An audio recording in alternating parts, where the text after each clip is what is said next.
Simon Zoo, hello. Welcome everyone to the live stream. Grab some popcorn.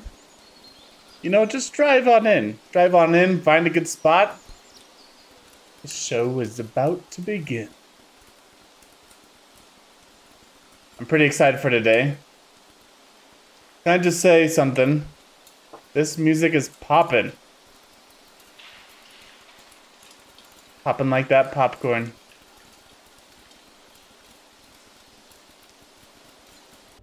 Guys, welcome. Welcome. Simon Zoo, yep, me too. Let's go. You know, I legitimately made some popcorn, but I ate it all before I could go live. So yeah, I don't know. We'll have to take this one step at a time. I was gonna have a bowl of popcorn here, but I got a little too hungry along the way. What is up, everyone? So, I want to quickly touch base on some of these like Ashes of Creation updates, but then I want to play a game. It's been a while. It's been a while since we played this game. I want to give it a shot. Mr. Vassal, new beard, nice. Yeah, I shaved, and I got a haircut. I feel naked and exposed. But yeah, thank you. Here, let's hop on over to this. Have you guys heard of the game called Ring of Pain? I have corn. Awesome. Nice. Out of all the things to have right now, corn's a probably good one. There's a lot of, like, my mother-in-law, she grows a lot of corn in her garden. So for the past couple dinners, we've just had all this fresh homegrown corn. That's the stuff. That's the stuff right there.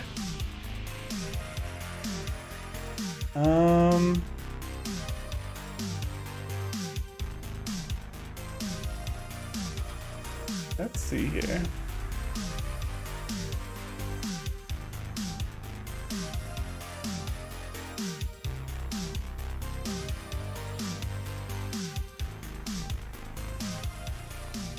Does the sound double on your guys' end? I don't know.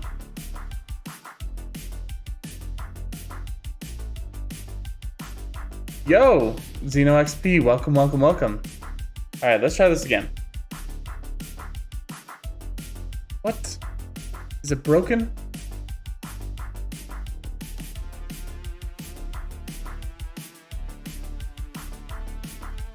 My panels can't be broken, right? Man.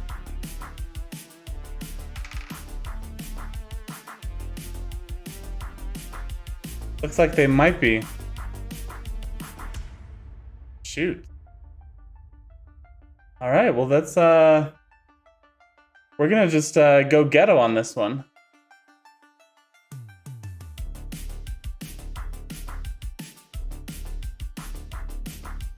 Let's see.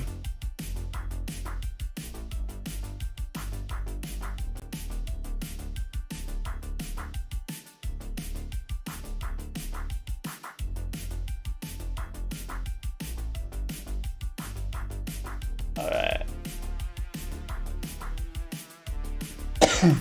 Excuse me.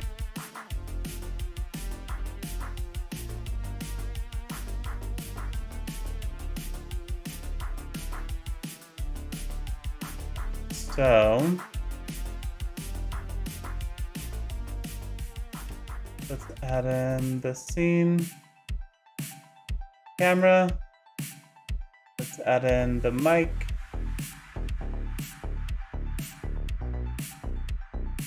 Shrink the camera down ever so slightly. Okay. I don't know why it wasn't working before, but I think that's good.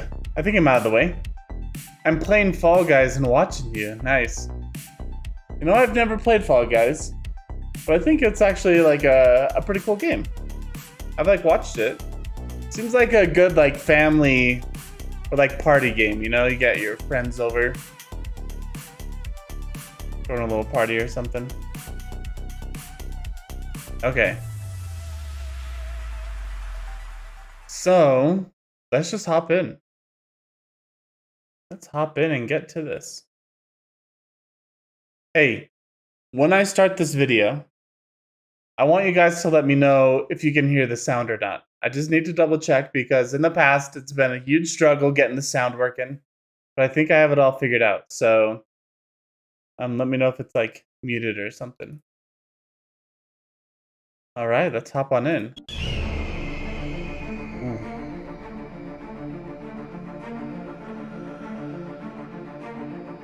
Simon, sweet. Awesome, thank you. You know, we're just gonna skip Move on right ahead to environment and talk about all the amazing things they've been up to. Do you kind of want to do a gist first and then we'll show footage, or just show the footage while you talk about what they've been doing? Yeah, that's a great idea. Let's do that. All right, so this first video here that we're going to show is awesome, thank you. Of the Riverland flora and desert rocks, and yes, then we'll be showing the Joshua Tree and Fantasy Palm variants. This looks nice. So basically what you're seeing here is, you know, Alpha 2 is going to have a pretty significant cross-section of different biomes. The two primary ones that Alpha 2 is going to contain are going to be forests, riverlands, and desert. Okay, I just want to say, like, in past videos, I sort of complained about their grassland with like trees and stuff like that because it looks so bare and boring. But no, they really did a good job filling this in and making this look interesting. This is awesome. Have you seen this yet? No, I haven't. So we're not going to watch the whole thing because it's like an hour and a half. But I want to take a little bit of time to just catch up on this because I haven't seen it. There were some big updates. Just want to get up to speed, you know? Right.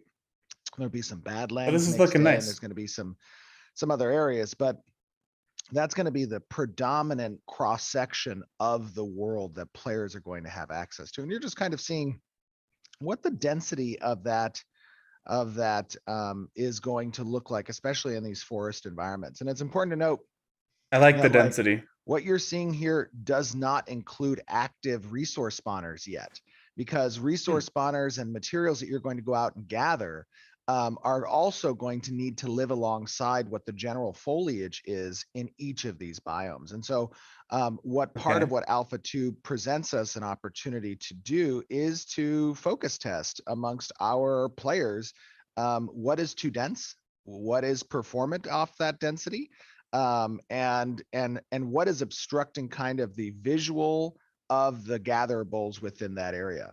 You're also seeing some of the wind right now in those palms. If you look at the leaves, you can see the one in the distance or the close up, you know, you see that variant wind demonstration that's in those. And these, you know, these are some of the foliage that environment's been creating as part of what's capable of creating an interesting desert biome, because many times in the games that probably we've played, the least interesting biome type tends to be a desert. And it's been always fun, as I've experienced in the MMOs I've played, is like, you know, what is how do they spruce up a desert? And one of the interesting things you're going to see in Alpha 2 is how the desert also adheres to seasons and has weather. These trees are pretty cool. Has giant dust storms and clouds within which there are interesting creatures that might not normally be present unless for that particular weather.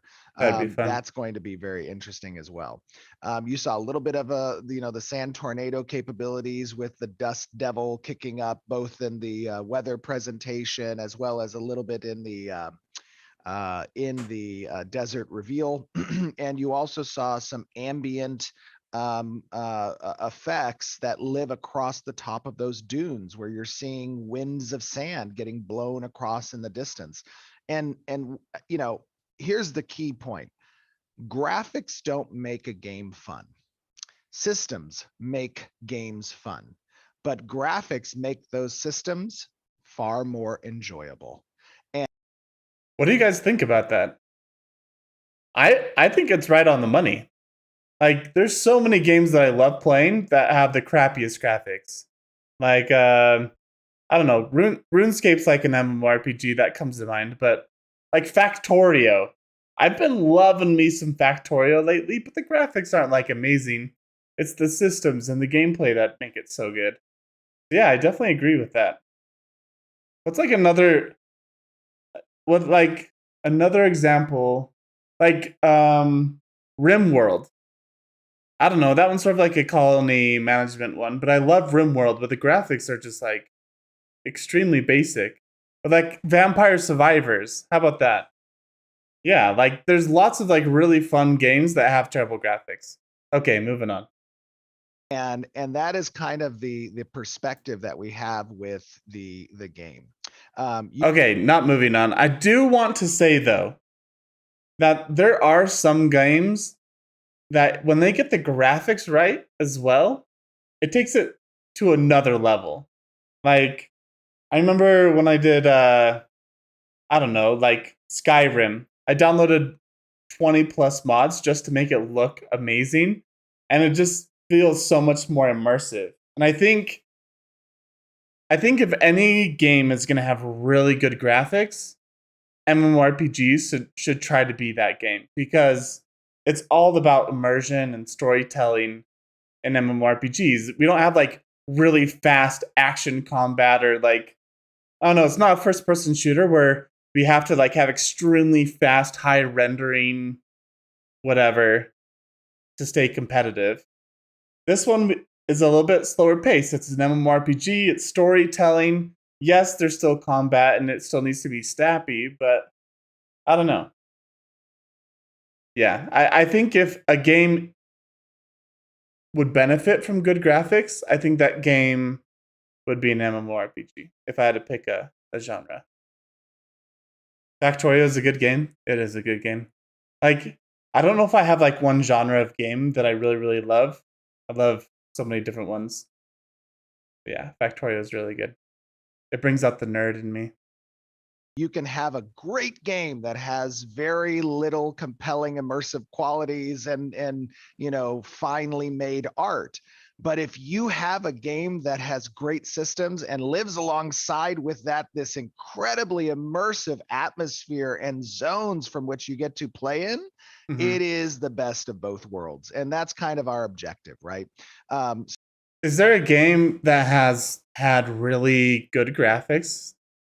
Well, I mean, yeah, there's been a million that's had really good graphics, and the graphics had hidden like all the problems of the game. Like, first one that comes to mind is like Warframe for me. So Warframe's actually not like too bad of a game. It's kind of like a mix between like an MMORPG and like a looter shooter type thing. But it has amazing graphics. It's really fun to look at and to play. But there's lots of times where it still lacks in its systems, I feel like. Yeah, New World. Yeah, that's a great example. New World had really good graphics. It was extremely immersive, and I think that's why people stuck with it as long as they did. I mean, just think about all the gathering when you're pounding rocks, the sound, the trees, like amazing graphics. But because the systems were so empty, eventually it's just gone downhill. Hopefully they're fixing that with their next updates. Mortal Online 2. I don't know if I've ever played that one. But yeah, I could see that. Yeah, there's lots of examples. I think graphics can make a game better, and it can sometimes hide the fact that the game is lacking in its systems. But I mean, the weight of the systems is just way above the graphics. Okay, moving on for sure now. So that's what we want to focus on. As from an art perspective, we've attracted an incredibly talented group of people. We've had people that have just made some stellar things in their career, and really this is the time to shine with Ashes of Creation, with what they're doing. There is no bound beyond the creative freedoms that are afforded our artists. They run the show when it comes to visuals, right? And that is I think something that is going to be wholly unique in Ashes of Creation that you guys are going to get to experience. That's gonna be cool. Yeah, and it's one of those things where you just kind of have to realize too that art is being made parallel to those systems. So a lot of people are like, Why are you focusing on art? Because art we can show, right? A lot of the systems are You got to play code and those. design, and Yeah, you play like those. you have to experience them to really see Absolutely. them in action.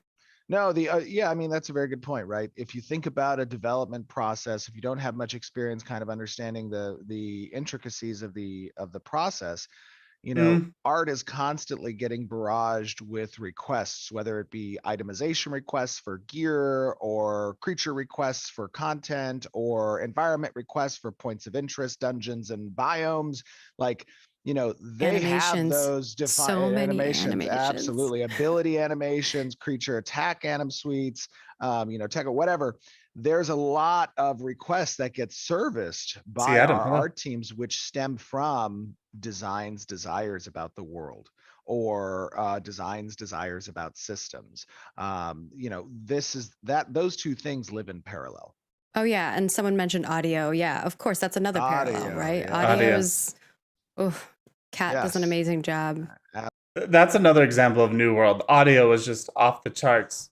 Yo, Plasma Be Royal.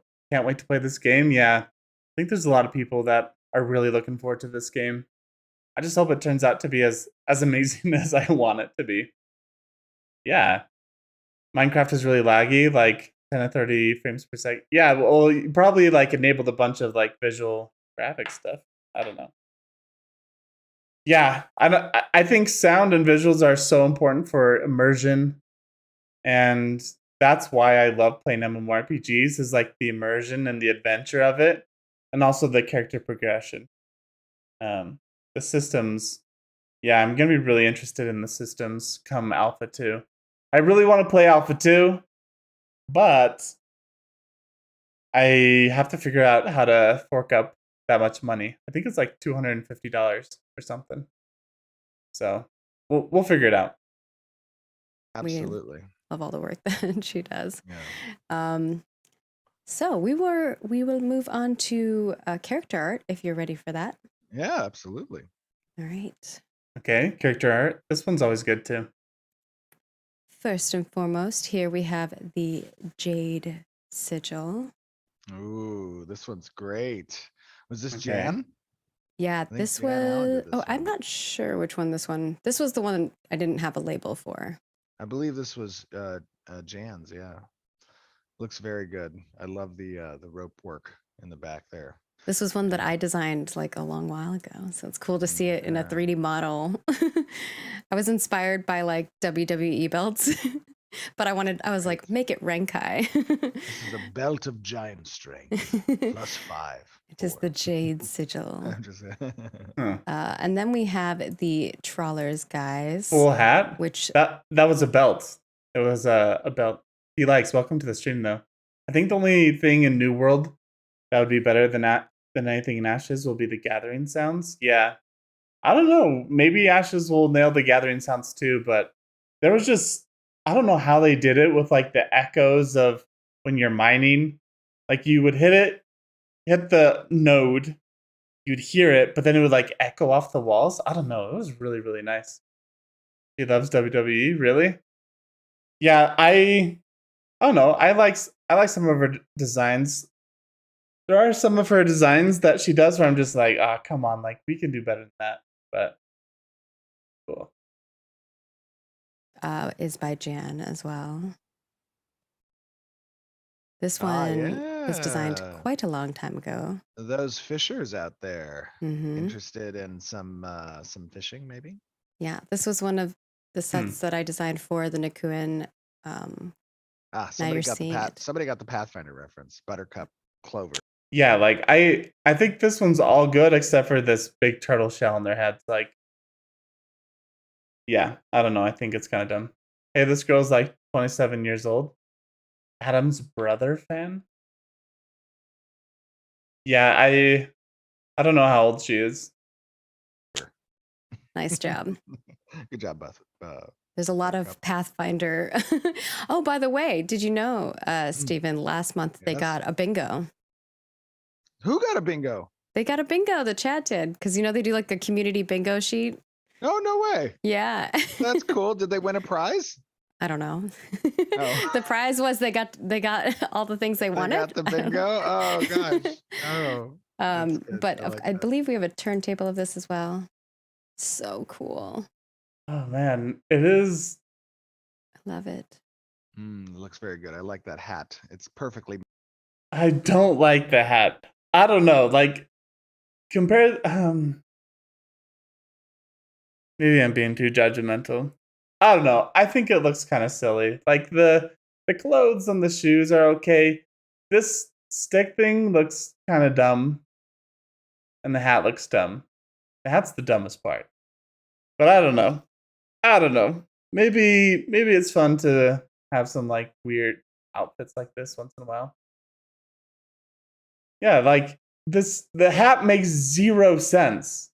Like, it's a huge turtle shell, and they've strapped it to his bottom lip. I don't know. Not my favorite. I feel like if they got rid of the hat, instantly this whole set would be way better. So, everything else looks okay. Hat stupid. X-nay the hat A.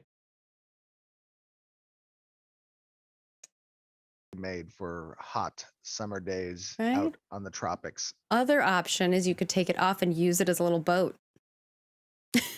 Oh my gosh, that's not a bad idea. Although it has holes in it, it looks like. I don't know. That would make it better. If you could take your hat off and use it as a boat, I might give it a pass just because of how ridiculous and stupid it is. If you could actually just hop in it and ride it like a boat, I accept the hat. But if you cannot ride it in the water, it's unacceptable. It's more like a pasta strainer, it looks like. Pasta strainer, your fish Yeah. strainer. And then we're going to move in. I know your favorite thing, you guys, some mounts. But I promise you, these are cool. Ooh, let's go. This one is the garden. Just so I am pretty. Groot, anyone? This one is cool. Look at that guy. This was a Jinsey. Can you imagine just camouflaging into like a little foresty environment or Yeah. like a garden with him? Imagine if you could actually have mounts that actually camouflage, not just like pretend. Like it actually looked like the trees and you could hold real still and like ambush people. Just walking around in the forest. Yes, that Beautiful. guy is pretty sweet. And do we have? He's I pretty cool. was watching his animations get worked on, and I I was like, don't- oh, God. I don't Not have the yet. Okay, animation. future. It's okay. It's future one. We'll Yeah, do the future one. the footage that was in there was not the. I didn't want to show that. So I want to say, like, the reason I like this mount is because it's unique. It's not some boring horse reskin. It's like a whole new creature we've never seen before. And that's what I love about, like, MMORPGs, especially, like, fantasy ones. Yeah. So I think they did a good job with this one. Like, I feel like the touch of the flower is her idea. Like, I don't know why we just have a giant flower. Maybe... Oh, is that the saddle? That's the saddle. Oh, okay. So the reins come up and you sit right here.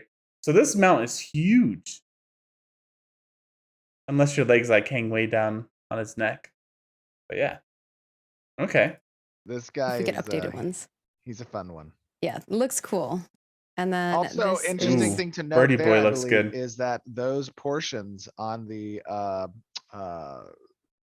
branches, Yeah. they interact with the wind as well. Mm-hmm.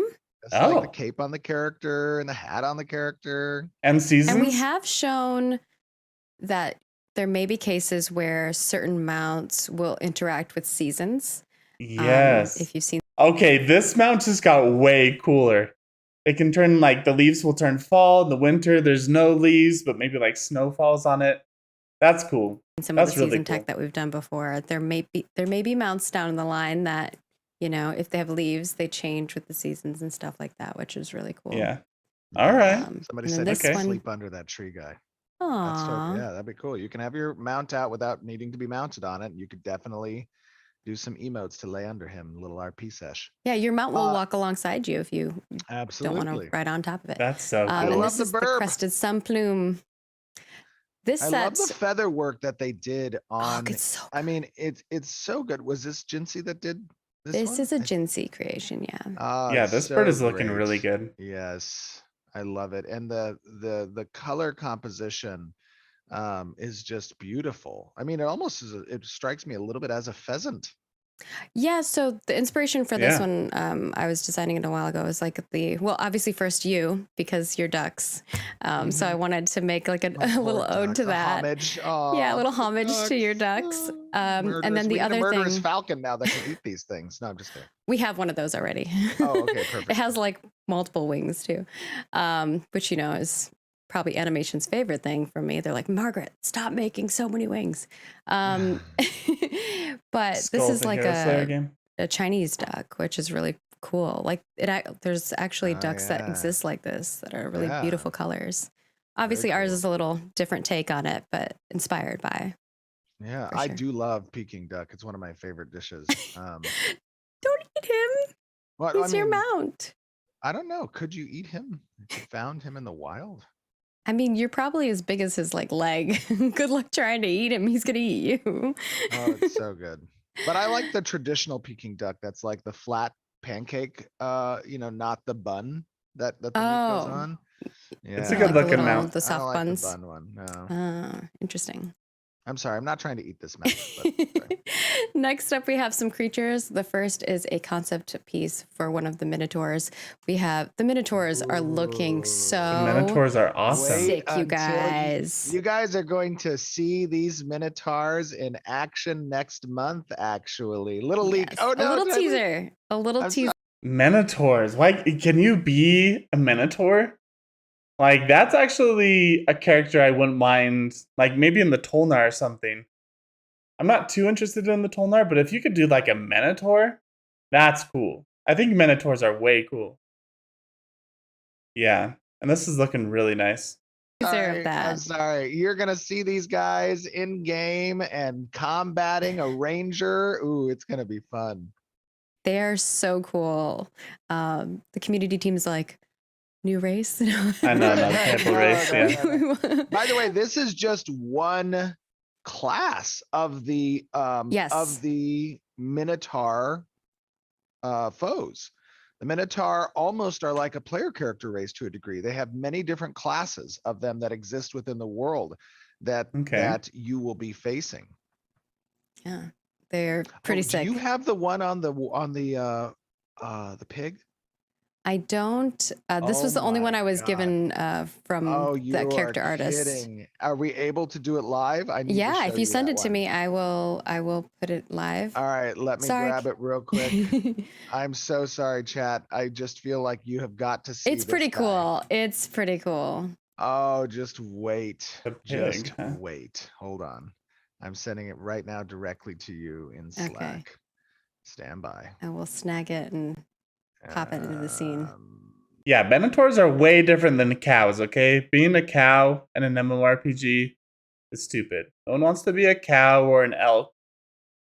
But a Minotaur, like a freaking bull, like a big, beefy boy that just like runs things over, that's pretty cool. Gonna slaughter all the Minotaurs? Yeah. They're gonna have it.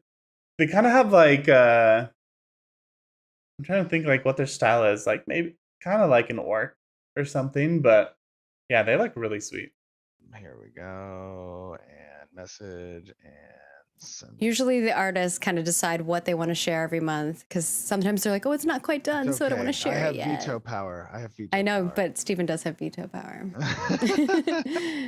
Don't yell at me. Don't wait it. Okay, there you go. There okay, you go, got it. let me snag that and pop it in. Let's see this.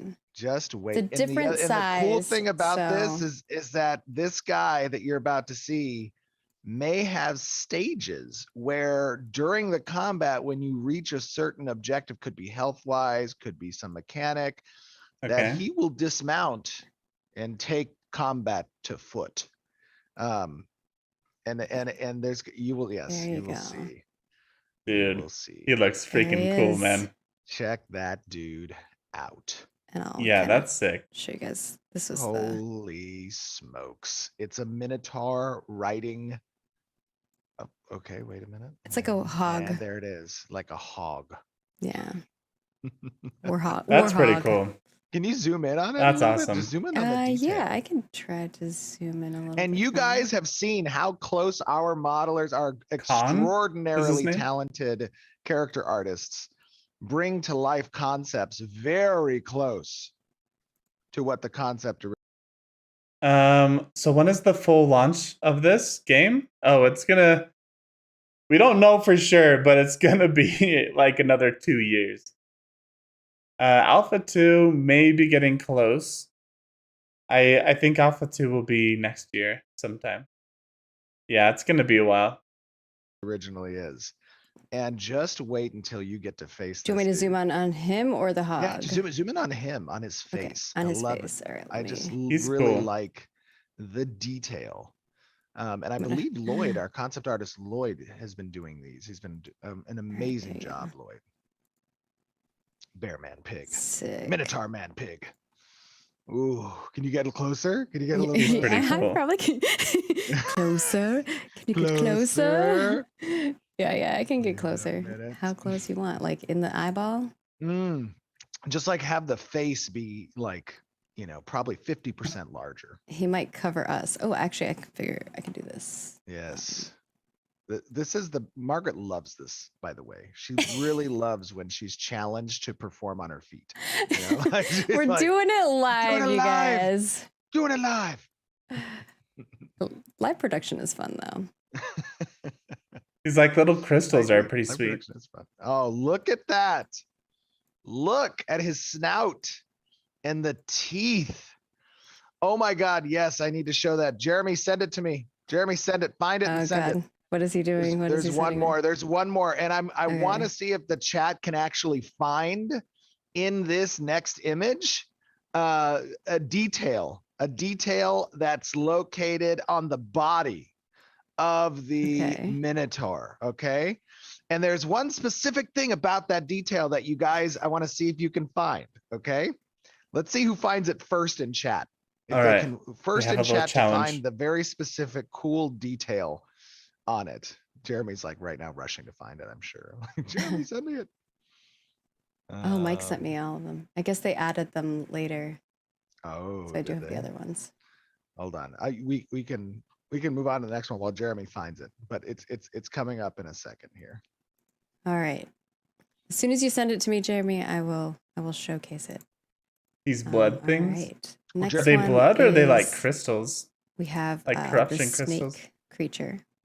This is not fully done, but we like to show you guys kind of like the different phases, so you can see concepts, you can see models, you can see some Jabba the Hutt process.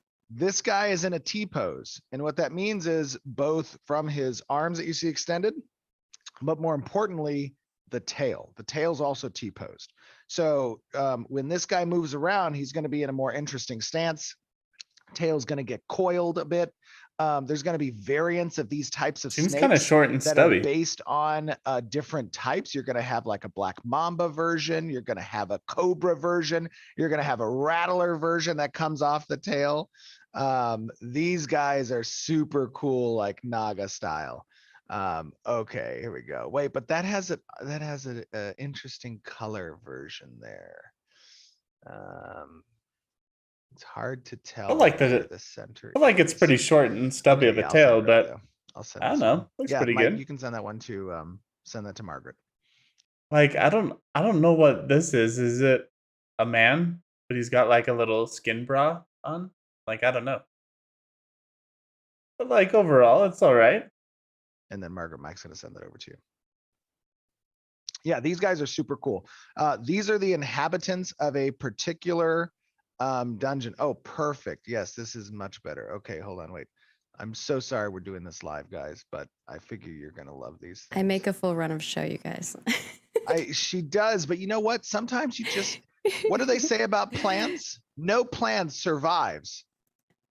My plan survived, Steve. The first shot or something. The first battle. Contact with the enemy. No plan survives contact with the enemy. Right? Not saying our community's the enemy. No.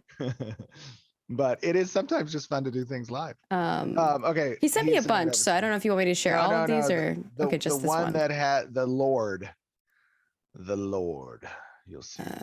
All right, let's see. The Let's hunter see what one? they're going on Lord about. Hunter. Yep. Okay, got it. Okay, now what you're looking for is on the Lord. Okay, give me a second. You're looking for the one on the Lord. And if you want, Do you want me to can zoom in on him Yeah, so he's just like a little him. bigger? Yeah. Okay. Mm. All right. It's a trophy. It is a trophy. Somebody guessed it's a trophy. What you're looking for is a trophy Okay. that the Lord has on his body somewhere. What is that trophy? There's something that gives it away. Someone called it talentless. He said Dunir. The talentless said it. He found a Dunir skull. And what is it about that skull, the Dunir skull, that's unique? The little beard. The beard is attached to the skull. That's pretty good. So that's some lore. That's a lore reveal. You've just discovered that Minotaurs don't like dwarves. No, not only that, but that dwarves are born with the beard attached to their skull, and it just takes time for the beard to grow out of the skin. But the beard is there from start. I zoomed in on it for you. It's a baby beard. That is true. They have baby beards. Little baby beards. Little 9-pound, 6-ounce baby beards. All right. This is the content you guys came for. I think this looks pretty good. All right. Next up, we've got. I mean, a we waited like 10 minutes for that, but. Ooh. And you can see the scale of the person down in the bottom. Tall guy. Now he's huge. My friends, is a world boss. Oh, This is, and can you see the scale? Yeah. So, it's a little. So this guy takes a raid, and he's one of the first bosses that you will encounter in the game. He's gonna have some fun tactics. One thing that's unique about this guy is he roams the Riverlands. He's not in one specific area. He walks through the Riverlands, through different areas and different zones. He beats you with this huge tree. Silhouette of a giant figure between the trees in the distance, and hear his stomping ambient, walking sounds. He is a fun one to watch and move through. And his encounter is going to be interesting. You'll notice that he has a giant tree trunk there at the top. I wonder what he uses that for. To smash you with it? Smash. Yeah. I like that. All right. And I think I have another Minotaur that they would like to share. So I'm going to try to get that into the scene here. We're just going to keep going back to the Minotaur for you guys. Another one? Yes. Another Minotaur? We're just showing all the Minotaurs. This one's We're cool. giving away the Minotaurs. He's got like a dead foe strapped to his shield. What else is on the shield? He's a tanky boy, they call him. Mr. Tanker. That's pretty fun. Mr. Tanker McTakertons. Yeah, the Minotaurs are sweet. I like the skull. I feel like the armor set on has way more work gone into the Minotaurs than the actual races. We'll take it a little bit more whimsical. The Minotaurs look awesome. The Rootling, which Priscilla made. Yes, Priscilla did such a great job with this. Oh wait, yeah. Here we go. Do we have the? Yeah. What's that? Like. I can't wait till we get to the turntable. What's that little like Harry Potter? There's an Easter egg on the backside. You know how we like our peaches. Our tushes? Yeah. Okay, I have to find it. What's that Harry Potter animal? It's like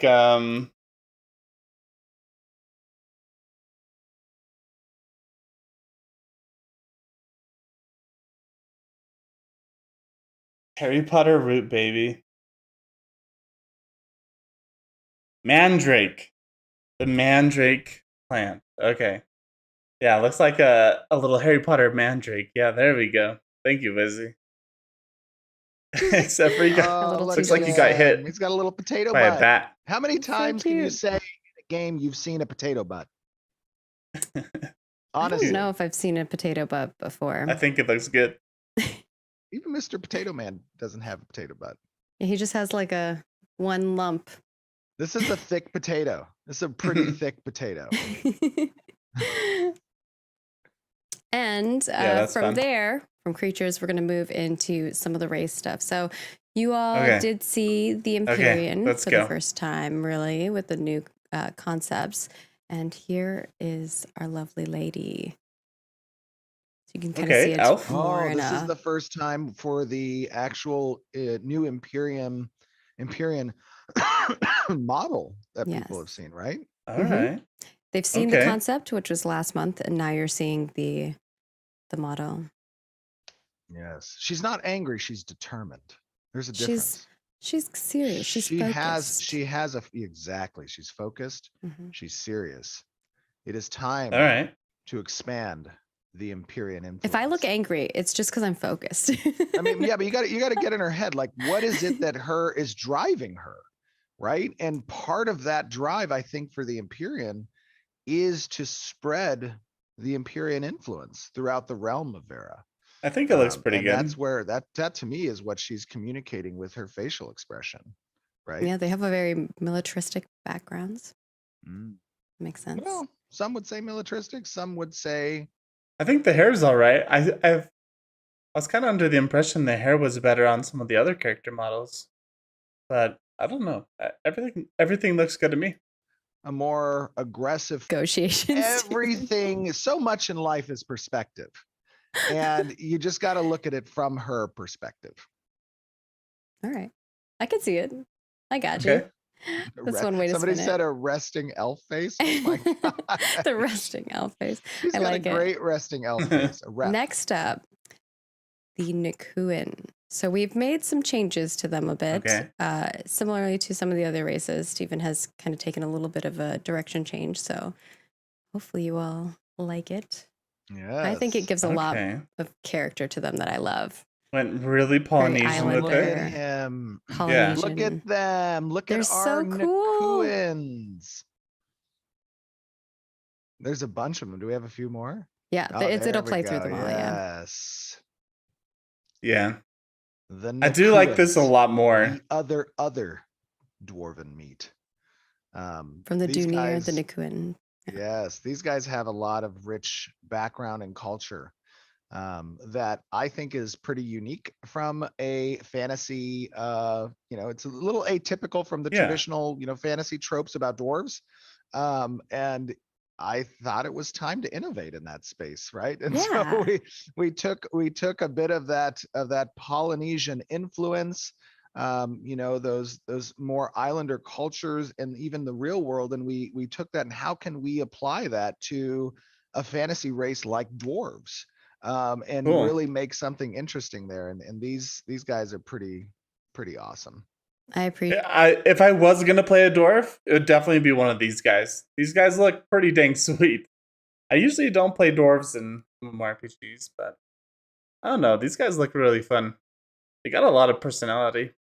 Appreciate it. The Filipino part of me is like, yeah, Yes, that knows. exactly. That's very like Islander. I like somebody said somebody says the Esfandians. Yeah, so these are the males. We won't be showing the females this time, but we are going to show a race that we haven't really shown Ooh. in a long time. Okay. And their new direction as well, which is the Valoon, and this will be both male and female. So here we go, the reveal. Yes. They're so cool. Okay. The Valoon are pretty awesome. It's got a real Jafar and I want to point vibe. out something that you are not necessarily seeing here in the concepts, but the Valoon have an interesting lineage, and there is some influence there that when the Valoon step through the portal, some portions of their body begin to exhibit this almost essence-like rupture in the skin. And you guys are going to see some examples of that in the future. And it is a bit of some Jinn influence in their lineage as a race, that kind of sets them apart from their Kalar counterparts. And I think that's going to be pretty interesting. Okay. That sounds cool. Well, hopefully you all like seeing that. I'm sure you'll share your feedback with us. Yeah, they look good. A little beetle animation. I think we saw the beetles in last month's video. Beetle combat atoms. I like when he knocks over on his back and stuff. It's cool. And you're going to see a lot of variants of these beetles, excuse me, as even combat monsters. These races make me really wish I could play Minotaur. Yeah, the Minotaurs just look so much cooler than any of the other races right now. I mean, I haven't seen all the character customization and stuff, but the Minotaurs look freaking sick in their armor and stuff. Might swap off the type of horns and the design of those horns. There's going to be palette changes and designs on the wings that will be variant options. And you will see more ornate versions of these types of creatures as you move through the realms of Vera. Okay. This is all kind of how we build up some of these creatures so that they're multi-purpose from a content level perspective as you progress within the world, right? And we're all familiar with that in a lot of the MMOs that we played. Oh, look at it fell on its back. That's so sad. Yeah, so he gets back up. He's fine. Yeah, this guy's like the size of a Volkswagen bug. I'm just some of them can be. Some of them can be. Not all of them are, but some can be relatively large in size. Oh my gosh, we saw how scary like a swarm of butterflies just can be because they were doing some like visual effects showcases, and it was pretty horrifying when there's a lot of little tiny things coming your way. Yes. And then have you ever I don't know if you ever lived like in the Midwest or in the South at all. Did you ever live? Did you live yeah, I lived in Alabama. Oh, that's right. Okay. So during the summers, did you ever have those June bugs that would like fly in and they would land on you? And when they gripped you, they would like literally almost tear your skin off if you tried to flick them off of you. No? Nothing ever landed on me like that. That's chat support. I've seen June bugs, but I've never had one land on me. How many of you guys have had a June bug land on your skin? Yes, thank you. Thank you. I can't believe you've never experienced. I just run away when there's a big bug flying around. Oh, they have like a death grab.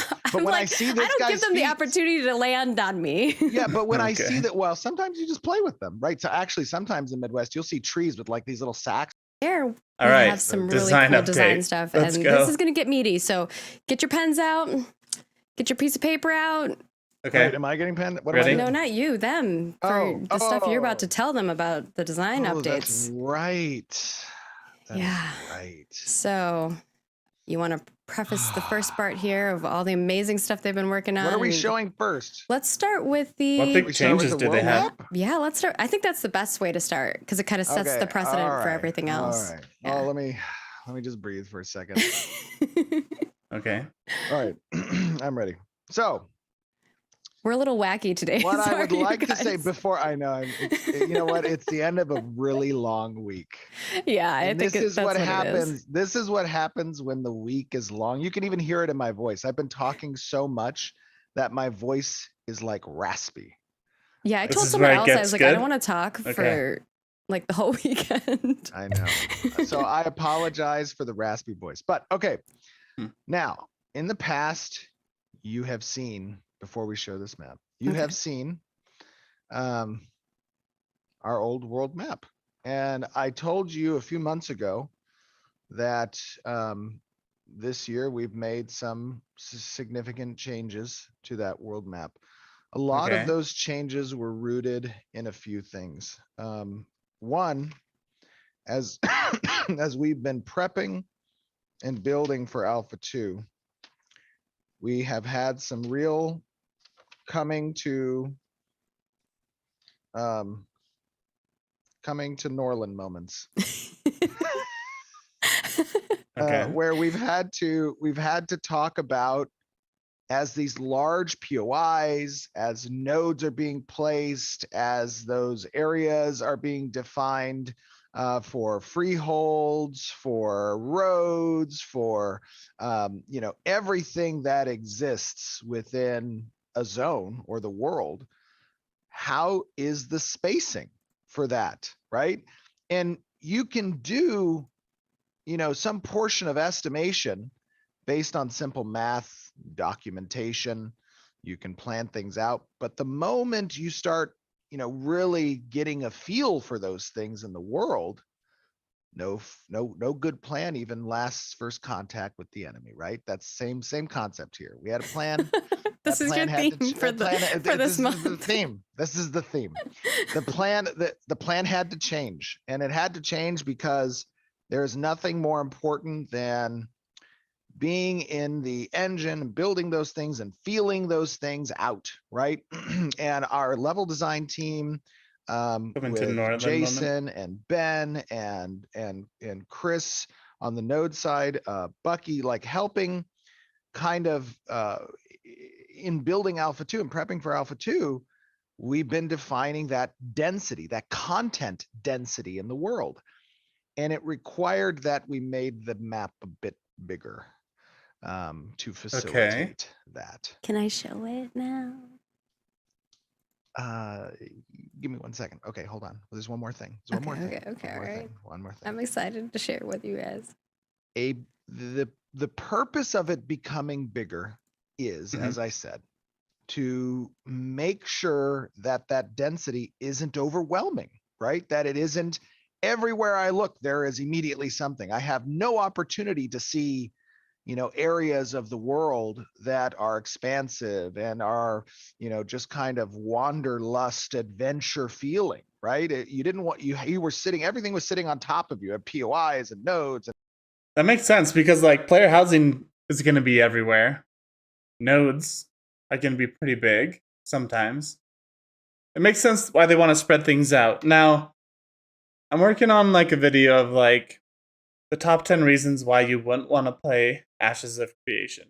Because I've had my hesitations about some of the things that, like some of the design choices they've been making.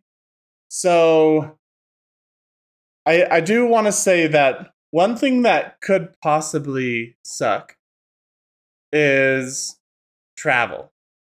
Because they don't have any like fast travel or like flight travel points, or they only have that in like scientific nodes that are like the metropolis, like the highest rank. They may have some like fast travel options if it so chooses to build those. I feel like travel is going to be a huge issue. And I say this because of like New World. New World was really immersive, really beautiful, but traveling was terrible. Like you had to run for 5 or 10 minutes just to do quests. Like New World also didn't have mounts, and maybe mounts in this game will be like a lot faster for like maybe you have a mount that moves like incredibly quick on the sand, so traveling in the desert isn't as bad. But I just have like this little caveat, this thought that if it's not done right, traveling's gonna suck. Especially now that they've made the world even bigger. So yeah. So we'll just keep listening to what they have to say. Hopefully they address like traveling. And houses and everything, right? It was like an urban area everywhere. No, it wasn't like that.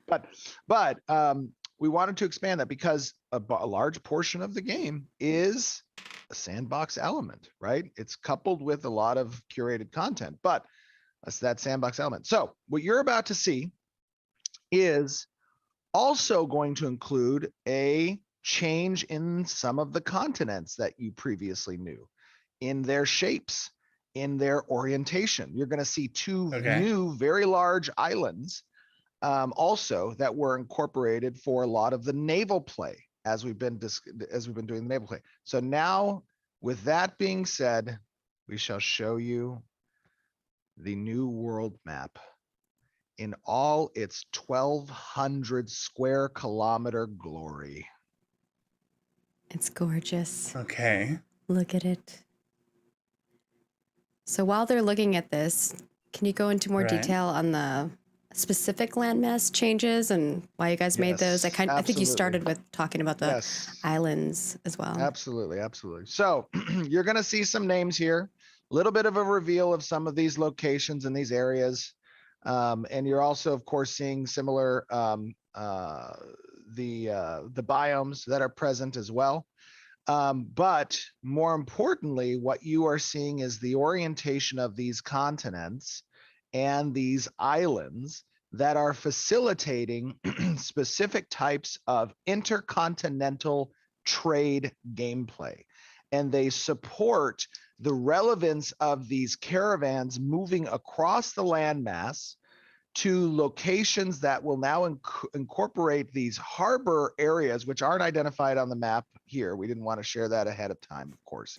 But I had Mike remove a lot. He of moved a lot of removed a lot of stuff. There were many layers. We'll show some more of this stuff as we move on, but in future streams. But the important part was providing a lot of coastal naval gameplay between these zones and trade routes between land-based. Now, if we talk about the surface area of the land compared to that of the ocean, let me bring up my handy little spreadsheet that I had with that stuff there. Okay, here we go. When we talk about the size of the world land area, that is, the ocean and lakes are roughly 750 square kilometers of space. Holy cow. Like, so this map is ginormous. Now I really, where do they show the middle islands? Like this little island right here. I love stuff like that. Like that seems like a place where I would want to be in charge, you know? Like we might have a guild, and I kind of want to have like a pirate guild where we do like a lot of the naval content, but then we're also like mercenaries, so we're like hired out to do other stuff. This would be like a perfect place to be in the middle of the map and just like controlling these like big seaports and stuff. Like I can see a lot of potential with these little islands. The map overall seems big. It seems fun. Again, it's all about traveling. Like, what happens when you need to caravan something completely across the map? Like, is it like a 5-hour caravan? You got to play for 5 hours, like guarding this caravan. I don't know. It seems pretty crazy. 150 square kilometers of space. Simon, what's up? So much. And on land, you have about 450 to 480 square kilometers of land play. So there's not too much that has been added on the land side, as there has been greater separation between the continents, a reorientation of those continents, additional bays that have been included, and those two major islands that are on each of the ends. And by the way, those islands are a throwback to, we added those as a throwback to part of what happens in the story from the original Ashes of Creation Pathfinder campaign some decade plus ago. So the original map of this was from your campaign. I know. We had a lot of that stuff. So now when we talk about the Underrealm, the Alpha 1 map has took me 1 hour and 10 minutes to encompass on foot. It was supposed to be 20% of the original world map. So watching this map extend, like, this needed to happen? Oh, okay. So you're saying 1 hour and 10 minutes to cross the map walking is too small. But that's 20%. So really it should have taken you 10 hours. It should have taken you like, I don't know, 20 hours, right? No. 5 hours. So it needs to get a little bit bigger is what you're saying. I don't know. I feel like if you're walking for 5 hours, you should probably get to the other side of the map, right? Like, how are you going to be able to play with your friends? Or let's say there's a big event happening on one side of the world. How do you get over there to participate in the siege of this castle? There's no fast travel, so if it took 5 hours to walk across the map on foot before they made it way bigger, isn't it like 54? How much bigger is it? I'm not sure. Not to cross, to walk the outer diameter. Oh, to walk around the whole thing. Okay. All right, so maybe it's good that it is a little bit bigger. I don't know. I'm still a little hesitant about travel, just because people will want to participate in stuff in the world. And if they can't get there in time, that's going to suck. Even if they can get there in time, just traveling for 3 hours to participate in a castle siege is no fun, you know?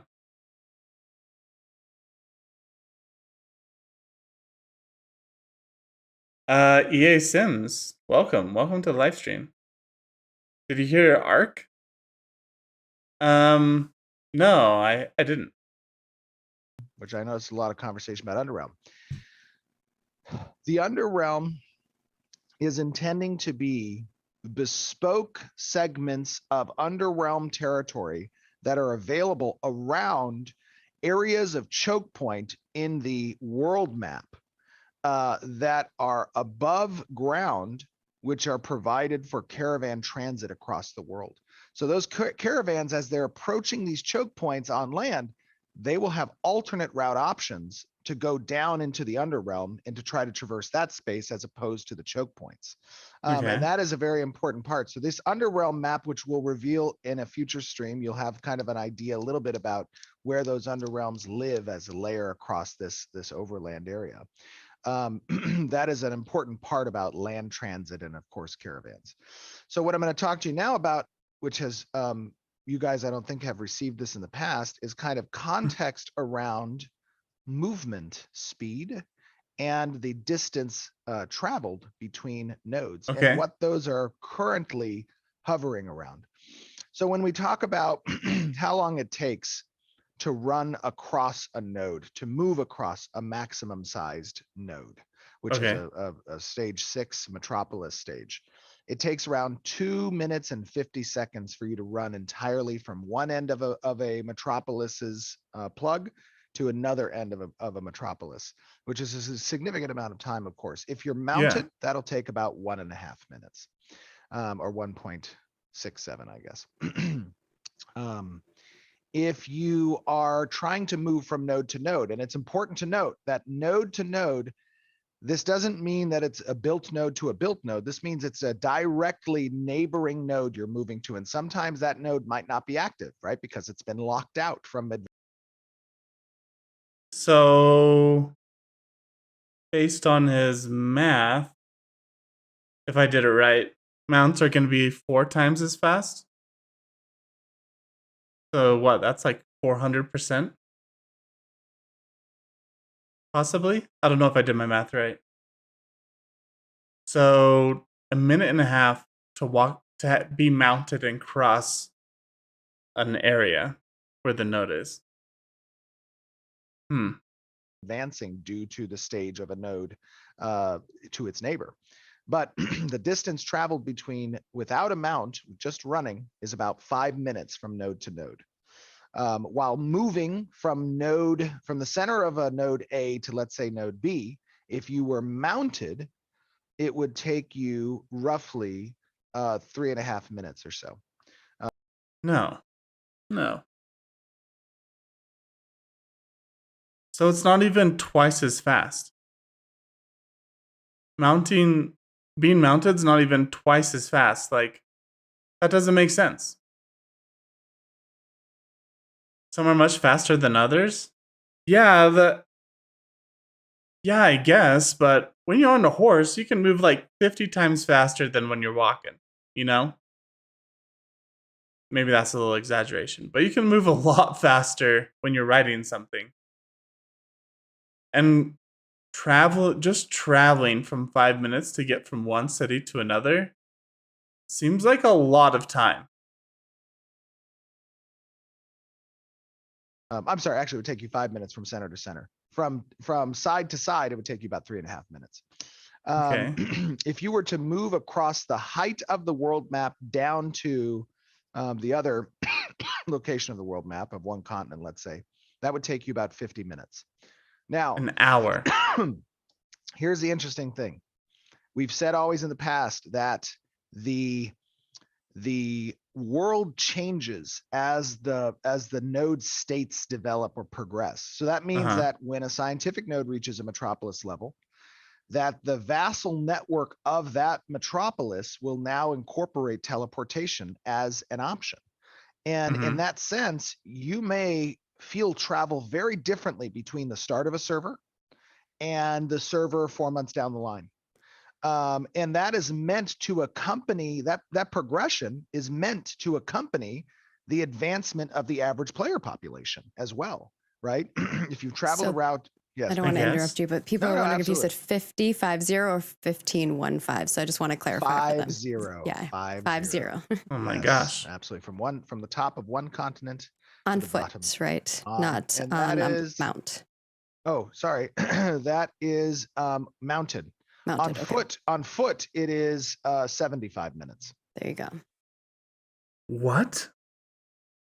Okay, so I understand the scientific node being able to provide teleport options, but that's only within the reach of the scientific metropolis, right? Like, that's only going to be, I don't know, 10% of like the whole continent. Maybe if it gets really big, like maybe 50. But you're still going to have to walk half an hour outside of that 50 to get to the other. Like, I don't know. I don't know how this is going to work. And he might go into this a little bit more, but at the beginning, it's going to be fun because you're exploring everything. But once you play this game for a couple years, maybe not even a couple years, like maybe 6 months, traveling is going to be a huge pain. Yes. I got you. Apologize. Thank you. So why is travel important? We've talked about this in the past. You know the reasons why. We've all existed in games where teleportation is very easy to use. And sometimes that can be a detriment because you may have activities like a caravan run that's happening and one person sees you from a certain guild and they do the raid call out to their guild. Everyone open your portals and come here within a split second. And we're going to just, mob this group. No, well, okay. Instead, that opportunity doesn't exist. If you want to provoke or to gank, an operation of another guild, you need to have foreknowledge. You need to prepare. You need to place your forces around that area, and that is an important aspect. In addition, it makes that travel meaningful, right? If you are having to spend time. Okay, I see what he's saying, and I mean, we'll let him continue in a second, but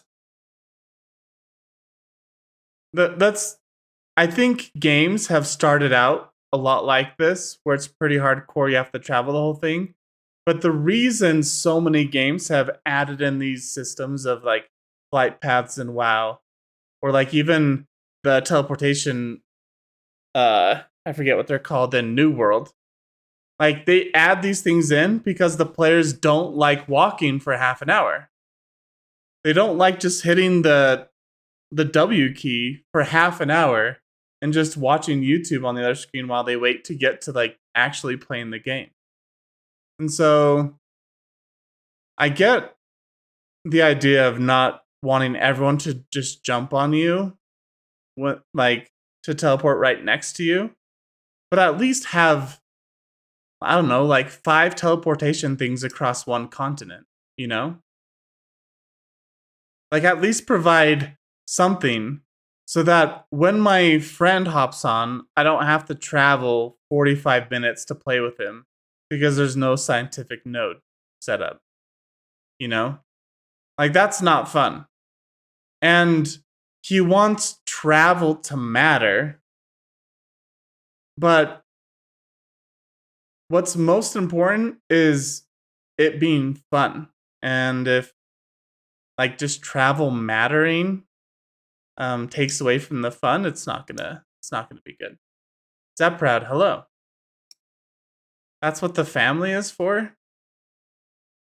Yeah, like you could teleport to family members in the game, but it's not just that though. Like, what about your guild member? Like, what if, like, I don't know. So in order to be part of guild events, you have to live where the guild is doing those events.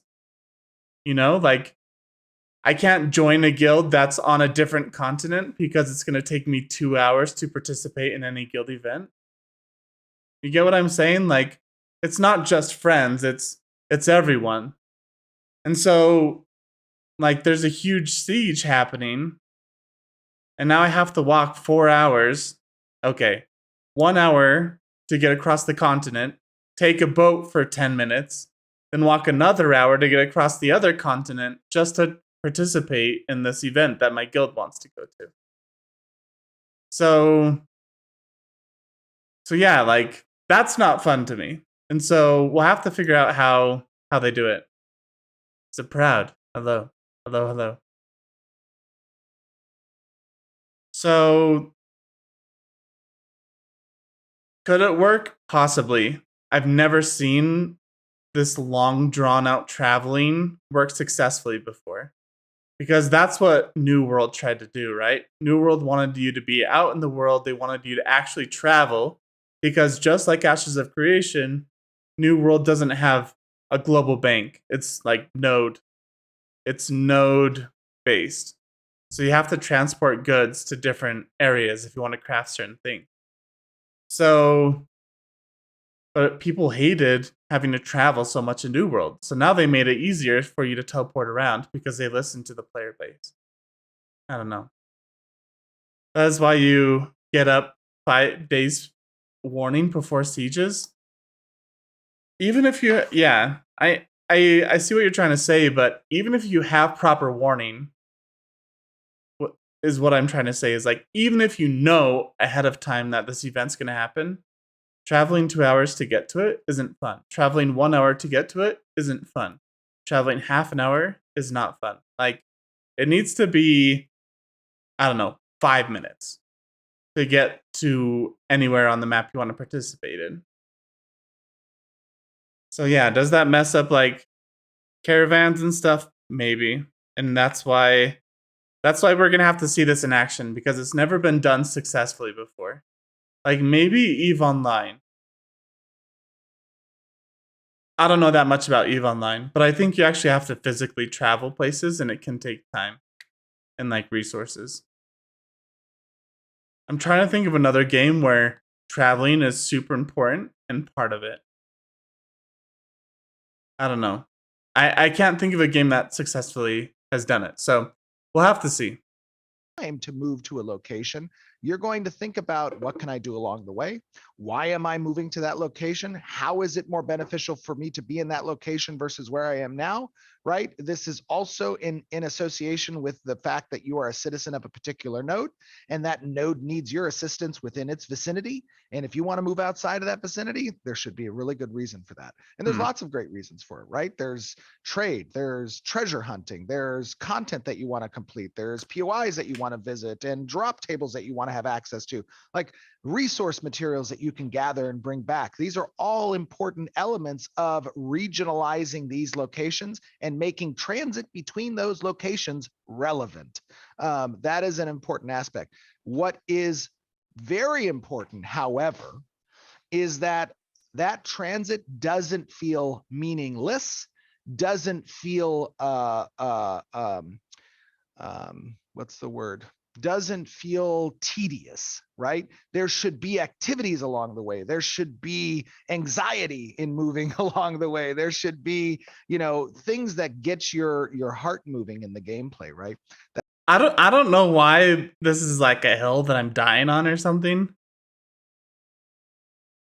And I don't want it to be. Like, they might be able to pull this off, but travel is gonna feel tedious, even if there's like events along the way, even if you're at like risk. Like, do you want to be traveling half an hour to an event and you have to like dodge all these mobs and walk around their like whole radiuses? And that seems tedious to me. And like, even if there's like little events or like a world boss along the way, like it's still, you still are going to this place because you need to show up at the raid that your guild's doing, and it's starting in half an hour.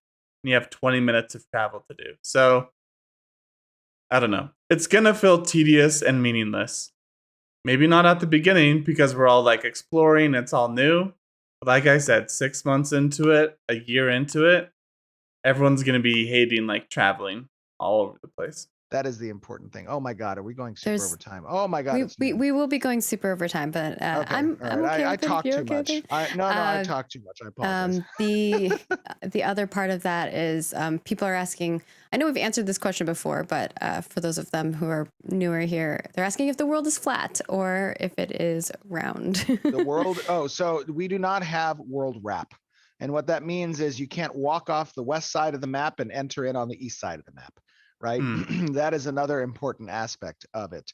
Okay. So that is also important as well. All right.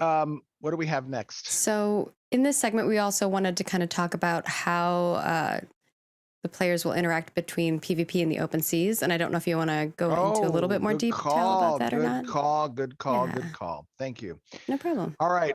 Right. Okay, cool. So I just want to share final thoughts about the map before we go into like PvP in the sea content. Final thoughts. I think it's cool to have a big map. I think they probably made the right call. If it's going to feel crowded, to spread out the map. That's really sweet. I think that's a really good idea. There's a lot of games that have open maps that seem empty and meaningless, and those aren't fun to traverse after a while. After you've experienced the content once, it's going to suck to like farm a whole bunch of trees and then walk 10 minutes back to your node. Walk 10 more minutes to the trees. Like, that sort of travel is not going to be fun after a while. He said that if you're on foot, it's going to take 70 minutes. And if you're on a mount, it's going to take 50 minutes to cross a continent. That's a really long amount of time. And maybe my perspective is off. Maybe it won't seem that long. So there's still a lot of unknowns. But if your mount is only 50% faster than your actual walking speed, that's not going to be fun. Like, I think your mount should be 400 times your walking speed. Like, if you got a really amazing mount, like some snow leopard, whenever you're on the snow, you should be able to go like four times the speed. I think that's what would make the world feel way better if there's no like travel points and stuff. So yeah, we'll have to see. I'm really hesitant about traveling, but map-wise, this is awesome. Like, this map could be really, really cool. So another important change that has occurred is the open seas is now an automatic flagged location. So when you move off of land, right, we have a flagging system that protects. And the open seas are international waters where you need to be careful. And there is a lot of opportunity at sea. And because there's a lot of opportunity that's unique to that content, that's unique to that sea, that's treasure finding, that's NPCs, that's a lot of different stuff. There needs to be risk associated with opportunity. We've always said risk and reward, right? Opportunity and risk, that's how you weigh actions. Okay. And players now know when they move into the open sea, they are doing so in a method that requires them to be cognizant of their player surroundings. Who is near me? Who can mess with me? Who do I need to make friends with? Who do I know my enemies are? Who can I forge alliances with? How can I create flotillas of protection, right? These are things that adds a dynamic of political intrigue. And the seas are a great place for that. We always know about the stories of like privateering and, the ability to kind of work under anonymity. Well, you're going to know who's attacking you, but it's important to note that you're prepared. You need to be prepared for that. And that is a big change that we, have made several months ago that we're revealing to you now. And that's also needing to be a topic of conversation. This, I would love to get feedback. Right now, I'm seeing a lot of yays in chat. And we need to take those yays and we need to go on Reddit. We need to go on our forums and we need to talk about this mechanical change. Because in my opinion, this type of change creates a very compelling type of gameplay. And not everybody is excited about PvP, but as I've always said, Ashes of Creation is not meant to be the game for everyone. right? There are a lot of games where it is entirely safe to exist on a server and you don't have to worry about threats or risk, right? It's just all opportunity. I know I'll eventually get the trophy, right? I just need to run in the hamster wheel a bit longer and then I'm going to get there. Like that, everyone gets that trophy. What we want to do with Ashes is we want to Got to work for it. rethink that approach, right? We want to encourage intelligent calculations of risk versus reward, right? These are elements that I think players feel really accomplished when they know that they overcame risk for the trophy, right? That not everybody makes it, but I did. The biggest moments that I remember from MMOs have always been the ones that we, it was a trial and tribulation for, like the big raid boss, getting world forced on that and how challenging it was. So far, I think that sounds okay. I've never been the biggest fan of like PvP, but the idea of having a guild and having like big ships out at sea and you have to like work together to protect each other. I don't know, that sounds like it could be interesting. It also sounds fun for like pirates, to have like a guild of pirates just running around blowing people out of the water. Yeah. I can see how that sort of gameplay really inspires community collaboration. Like community communication, guild, like working together with your guild. So I can see it being good. I think it's going to suck if there's content that's just locked off to you because, I don't know, maybe you don't have a boat that's fast enough or your guild's not good enough because there's 10 guilds that run the sea and they're just going to blow you out of the water as soon as you try to cross. So, I don't know. Again, it's one of the things like we'll have to see, but it sounds all right.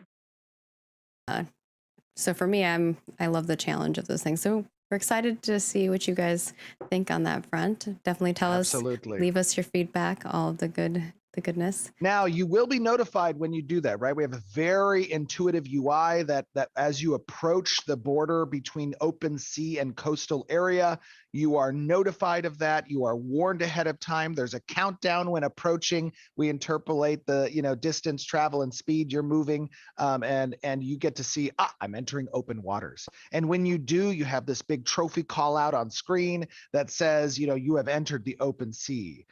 Territory fraught, or whatever. Like it is something and that PvP is not the only thing you have to worry about. If you've seen some of the creatures we have in the water, yes. they're also scary too. Very good point. Thank you. Yeah. That is a super good point. Is there's not just danger from players, it's dangers from content too. Yeah.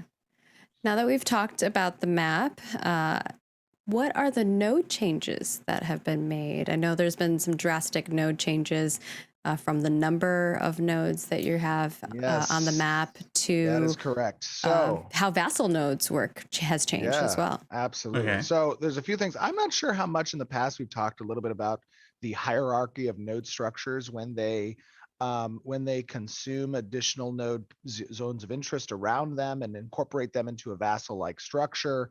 There's specific relationships that occur between parent and vassal. Lots of benefits, right? It is not a bad thing to be vassaled.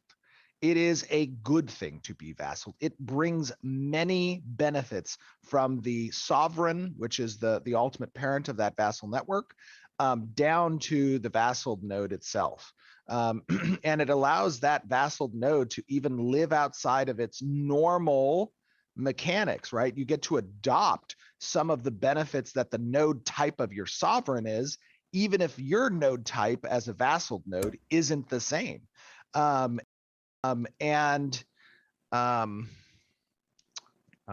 was the question? How many? How many nodes? Thank you. How many nodes? So we have moved from 103 nodes to 85 nodes. And there's a few reasons for that. Okay. One, when we were doing the calculations behind how in Alpha 2 and in the game we want these vassal structures to exist, we had more nodes than what felt meaningful. And we wanted to condense some of those curated story arcs and hooks into the environment and realm around the areas to be more bountiful at a lesser node value. Meaning bringing down the node count so that we can increase the richness of each of those nodes more than what was at 103. In addition, So, as a very, yeah, sorry, go ahead. There's some questions in regards to that. Yes, Okay, yeah. I'll show them the Vassal node stuff. Yep, absolutely. We can show the Vassal. So there's a couple questions here. One is, does that mean there's going to be less housing for people? And then the other element of that is, because the world map is so much larger, are we going to increase the amount of players that are on a server, which currently we've stated is 10,000 per server? Yeah. 8 to 10,000. Right now, we are still keeping the concurrent server population at 8 to 10,000. Although I will say this, that our networking team has been doing an absolutely phenomenal job on our custom network solution. You guys saw it in Alpha 1 with the density of players that we had available during our castle sieges, felt very fluid. There was not a lot of rubber banding. There was, performance was good. Now, what you are seeing here is the Vassal node structure.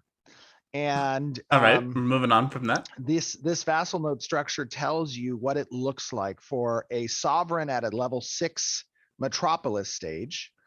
And what it can control at a maximum Vassal network is 2 level 5 nodes, of which a level 5 node can control 1 level 4 and 1 level 3 as direct vassals. And then the 4 can control a 3, and every 3 can control a 1 or a 2. Now, if the 3 gets removed through siege, the 1 or the 2 is removed as well. So that's an important distinction between the 3's vassals, which technically isn't really a vassal relationship because there's no citizenships possible. Those vassals don't exist between 3 and X, but they do exist between 4 and 3, 5 and 4, and 6 and 5s. And what this also allows is that because there are 85 nodes that are within the world, we have a buffer zone of about 20 nodes that lives in a max server state. So if you had maximum 5 metropolises form in a world, you will have a number about 20 nodes that can live alongside those metropolis networks. And when or if a metropolis falls, that extra cushion of nodes around the 5 metropolis structures allows for the map to be redistricted in a way that is unique. It doesn't mean that one of the 5s is just going to pick up where the last 6 left off and form the same exact metropolis structure from a territory perspective. It has ancillary nodes to play with and expand towards that redistricts the map so that if a metropolis falls, there's a significant difference in the layout of the world, in the layout of these almost nation-like territories. And that's one of the important aspects of that. Right. All right. Somebody said, too many neurons firing. It was a lot. And obviously, for those of you who maybe don't know how, you take over cities and things of that sort, definitely check out our other content. We share a lot of that information. I know that we do have some Vassal node information up on our... got to use those taxes. It's very important to note that taxes are a 100% sink. They do not go into the hands of players. When something gets taxed, mayor doesn't have access to it, guilds don't have access to it. What happens is the nodes get the taxation and someone manages the node, and that's usually the mayor. But if a node needs to start a construction project, if they need to hire defenses mercenaries, if they need to improve the equipment of their guards, if they want to activate commissions and or buy orders, if they want to do a lot of stand-up social organizations, all the things that nodes do comes out of that treasury and comes out of the maintenance and generation of resources that the node has access to. Nobody gets to take that gold. There is not a power conferred to guilds or players by being mayor.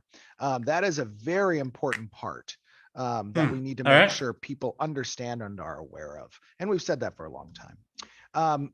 But things that citizens get to vote on that are proposed by their mayor. And it's a very short voting period, but nodes have a number of slots.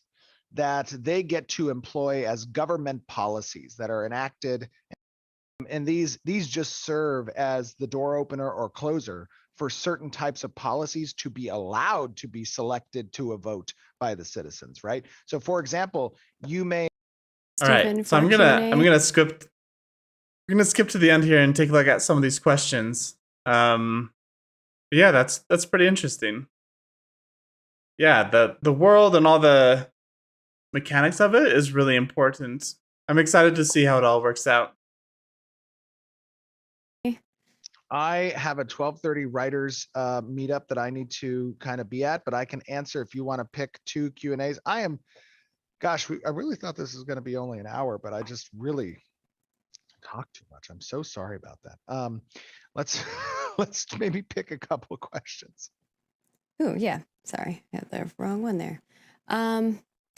So we will go with this is naval caravan oriented, so I think we'll do this one since it's specific to this. So Falcoth wants to know about naval caravans. Will players be able to deliver straight from the naval caravan as a ship in a dock area dedicated for deliveries, or will they have to transition to a land caravan before the city, then drive inside the city walls?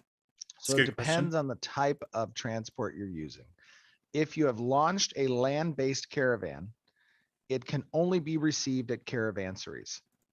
However, from a naval perspective, harbors that are located in specific areas around the world along the coast, and those are points of interest that get adopted by a node when they reach certain levels in proximity to that harbor, or if the node gets vassaled by a parent or sovereign node in relationship to their vassal owning that harbor, you can launch merchant ships. And a merchant ship interacts with a harbor in a very similar fashion to the way that caravans interact with a caravansary, but they have much larger capacity. And they stop at other harbors in a very similar functionality to the way that caravans stop at caravanseries. Harbors have a disembarkation zone that live near the harbor. So if you make your merchant ship to that zone as well, it will get guided into the harbor and will be safe. But when you launch that caravan from a harbor, it is much like a land caravan. The only difference is that merchant ships cannot become land caravans. They must stay as merchant ships. And that is an important note. Okay. Very complicated, but sorry, doesn't seem too bad. Basically, no, ships are the way to go. They carry way more. So you'll just have to go from a caravan to a node, and then you can go from harbor to harbor. So caravan, is from, I can't remember the word he used, but from node to node, then harbor to harbor is ships. I need a cough. Okay. It's okay. I cough. Schema 12 wants to know about node selection. What is going to make nodes that aren't centralized popular? Will nodes closer to the edge of the map have better or more unique aspects to them? Or are we going to see less of a reason to have centralized nodes being way too popular? Well, so basically, I think it depends on what you mean. It depends on what they mean by centralized, right? It's important to note that you mean centralized in the map because you have to travel an hour to get across it. So having a node in the middle is going to be better than one all the way on the end that no one wants to travel to. The population of the world is both dynamic and static. There are portions of that spawn table for each zone that will advance based on the advancement of nodes. So there really is no centralized aspect in that sense. There are strategically placed nodes in certain areas that might be more important to. He's missing the point though. I don't think he's worried about travel time. And maybe he has this ingenious vision of how travel is going to work in Ashes and how having a node in the middle of a continent's not going to be a benefit. But I haven't seen his brilliant reasoning yet. So yeah, I feel like nodes in the middle do have a huge advantage. Obviously every node's unique. They each have their own resources, location benefits, but ones in the middle are going to get the most traffic. not one all the way on the edge of the map.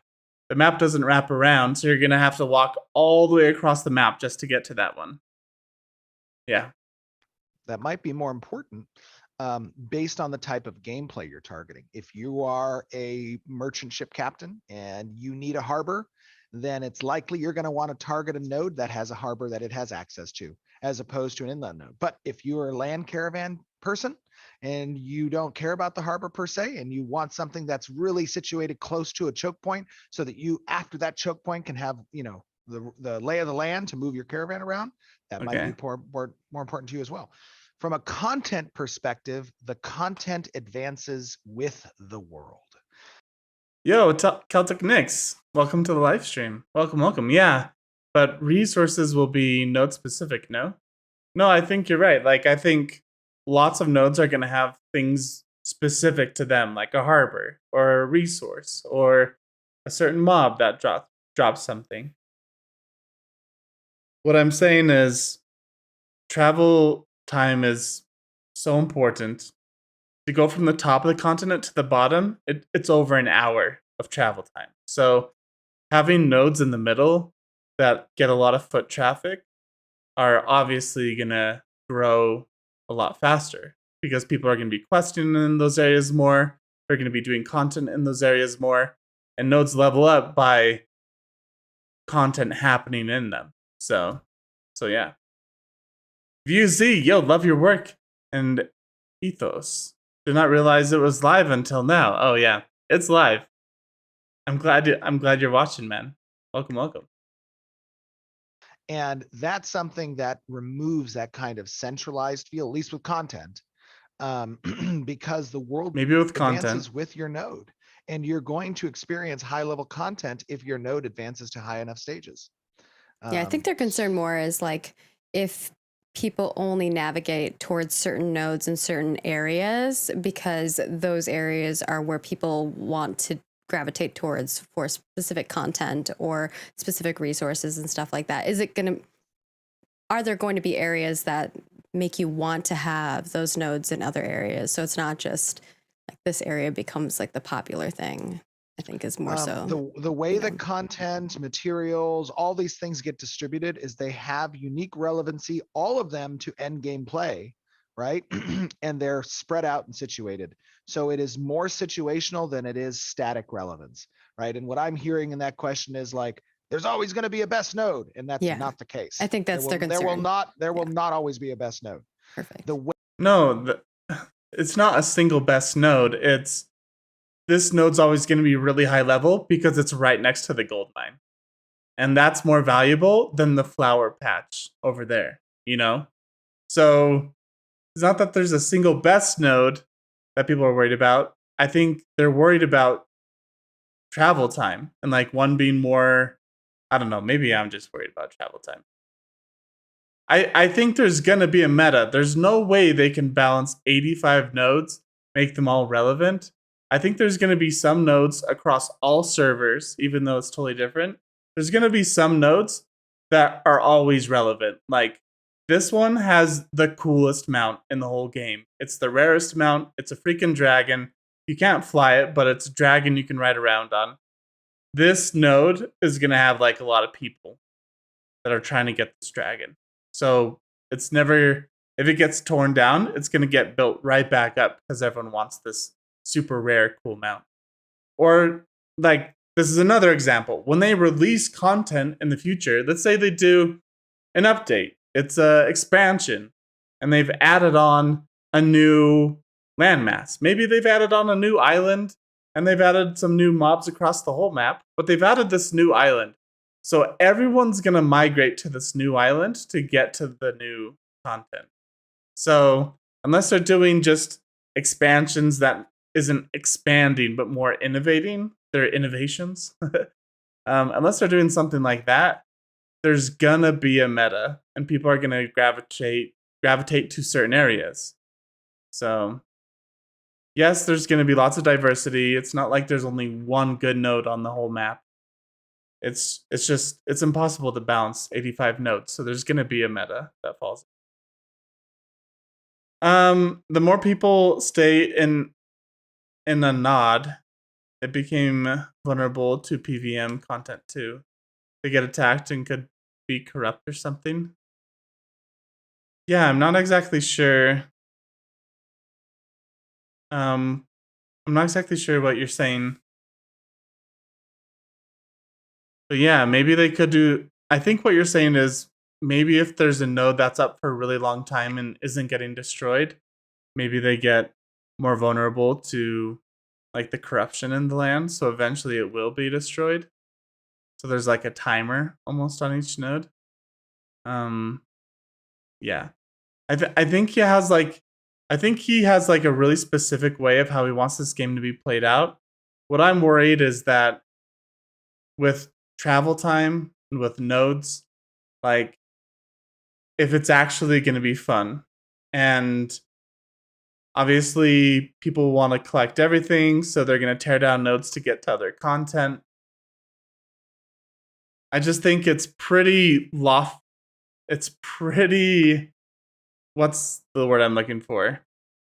I think it's pretty ambitious to say that no nodes are going to be better than other nodes. Like, to really have responsibility for balancing that doesn't seem possible. So yeah. We'll have to see. Again, we'll have to see how it all turns out. I think there's going to be some nodes better than others. I think travel time is going to be an issue. But yeah, I'm excited. The way that content is separated, the way that materials are separated, the way that the zones are regionalized, the way that transit matters ensures that regions will have important nodes, right? Not one node for the world. Yeah, not one node for the world, but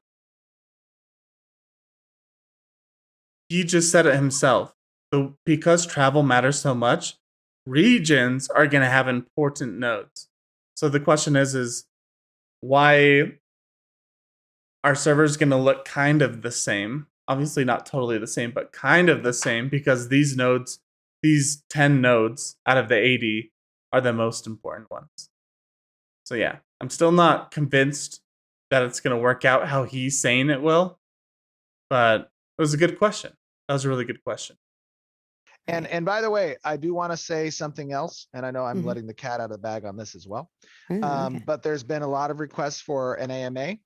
And we are planning on doing another AMA in October. We don't have the exact date yet. I believe it's October, right? We said October.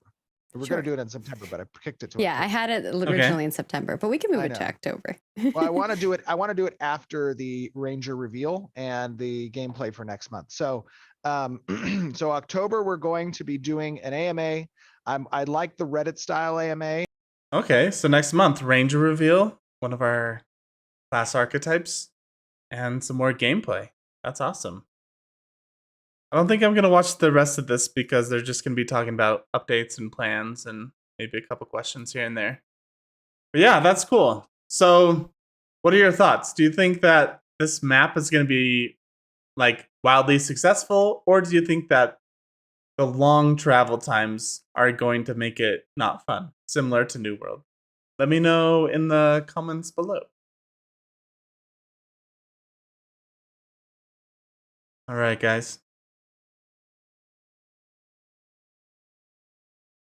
I need to go eat something real quick. I'm going to go on a little bit of a break. But yeah, guys, thank you for watching this with me. We're going to be back in, I don't know, 5 minutes. So sit tight, hang around. We're going to play a little bit of a game here, a little bit of a strategy game. Just came out with some updates, and I'm excited for it. So yeah, we'll turn our music back on, and I'll be back in a second.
frosty tomatoes, man.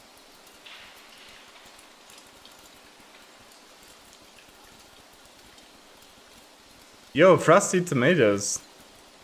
Thank you for thank you for the follow on Twitch. That's awesome. I appreciate that.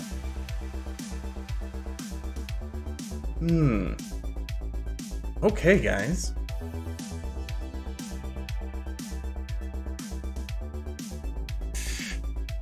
So I've been looking forward to this moment for a while. Also, how's the new setup looking? I think it's looking pretty cool. We need to change the background to my desktop. Hogwarts Legacy. Pre-purchase. Doesn't it come out in February next year? Yeah, February 10th. Available February 10th. Yeah.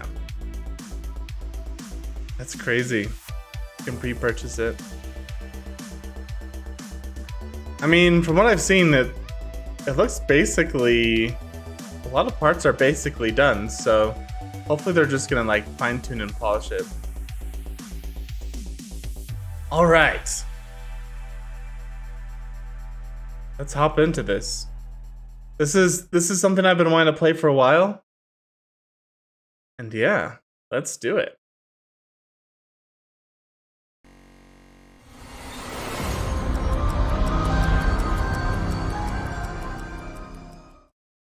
All right.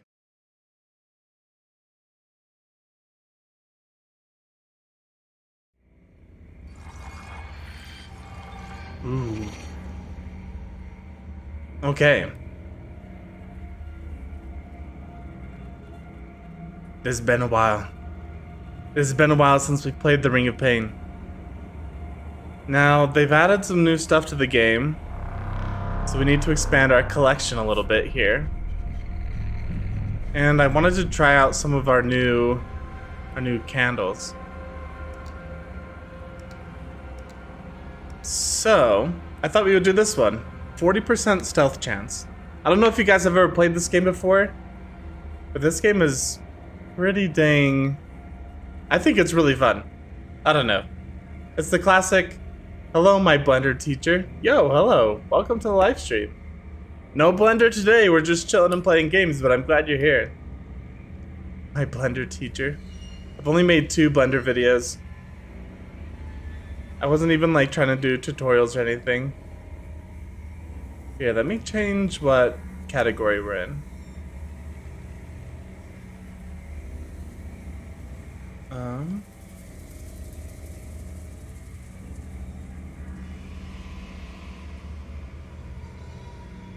Okay.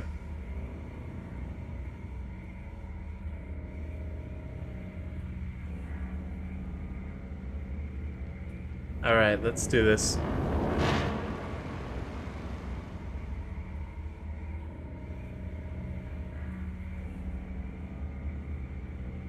Like a little bit spooky.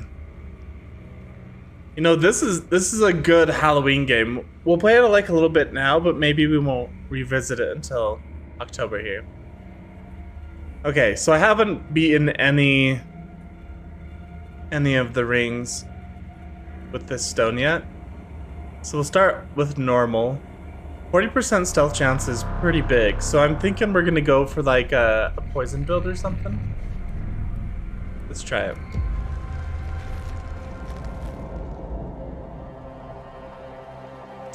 All right. So we have our chest right off the bat.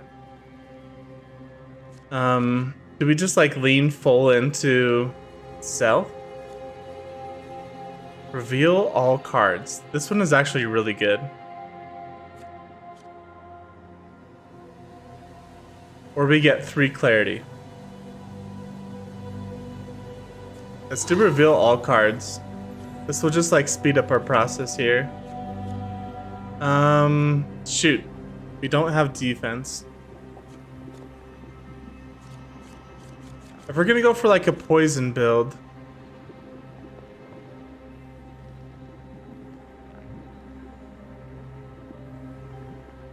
Chance to avoid getting attacked when passing hostile creatures. Okay. So I guess we go for like a clarity sort of stat build. Yeah, this is gonna hurt, isn't it? We have our rat back there. If I blow this up and try to get the chest. Oof. So this is gonna do 9 damage to me. This is gonna heal me 5. Let's try it. Oh, it's only gonna do 6 now. Okay, so we'll heal back up, open up our chest. Petrify on attack is really good. Minus speed, but I get health and clarity as well. Nullifies explosions is actually pretty good too. But we're gonna get Petrify. Yeah, this is gonna be rough. It's an ambush coming up too. Okay, let's move on. Got a couple souls. Oh, poison on attack. Yeah, let's take it. That's pretty good. So now we do 3 more damage. We do 3 damage every attack, plus our 1 petrify. So 4 damage total. Let's open up our chests here. Plus 1 poison on attack. Wow, we're just getting straight into the poison build. We do have stealth chance. But if we're gonna go poison, we might as well just go all out. So now, you would think that we would just go to like 4 poison on attack. But now we have 3, 2, 1. So now we have 6 poison on attack. Like, huge. Like, adding this 1 poison is huge. Hit chance if your attack is higher than your current health. This is... Let's reroll.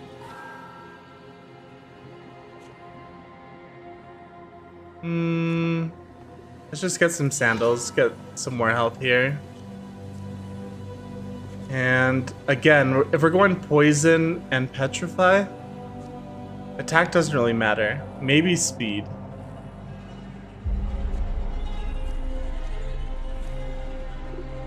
Speed and health.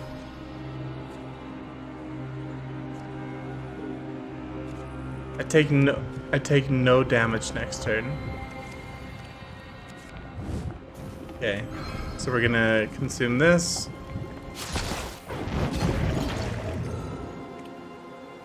Alright, take out those guys. Oh man, I didn't mean to pick this up.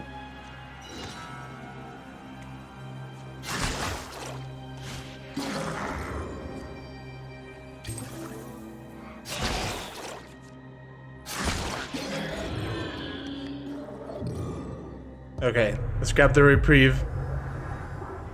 Heal up a little bit here.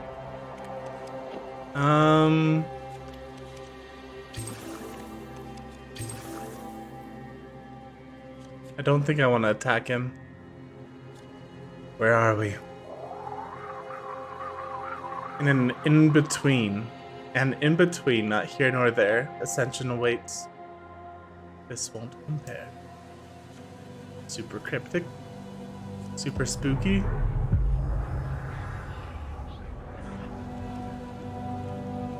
Okay, so we have some more little bomb guys.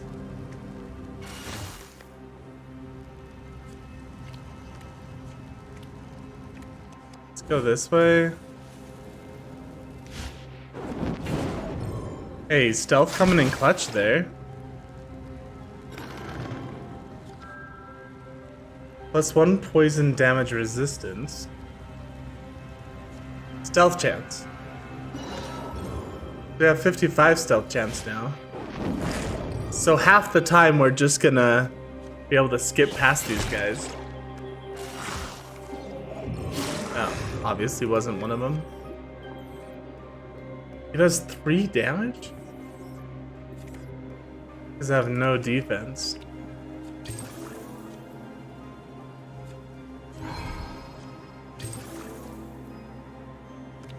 So we can probably just attack this guy.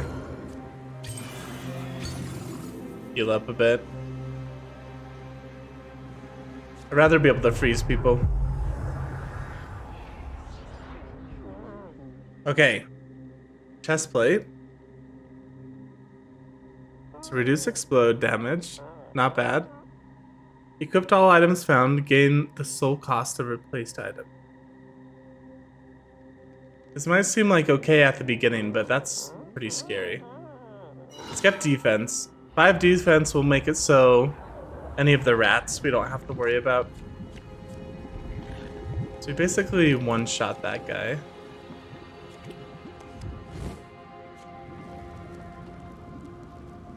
Can we wait? I forgot if we can just like wait a turn or if we actually have to move.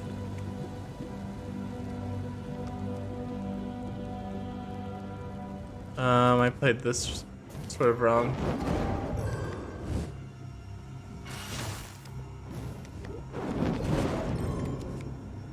Okay.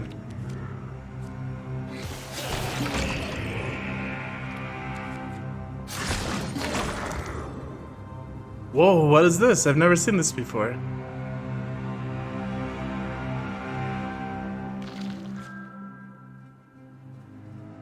Oh, it's like a...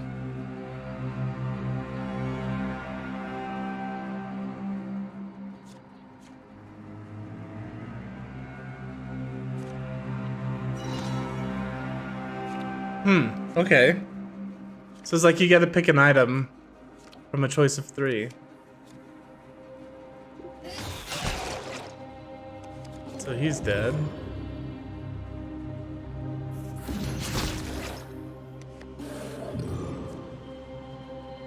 Do I risk it? Oh no. We have 1 health.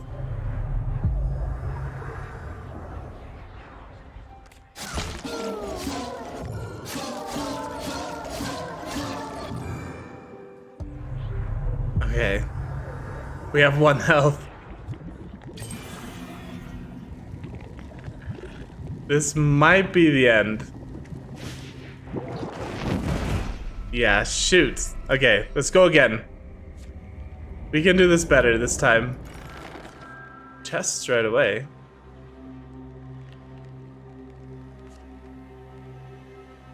First resistance. Yeah, we'll get some clarity.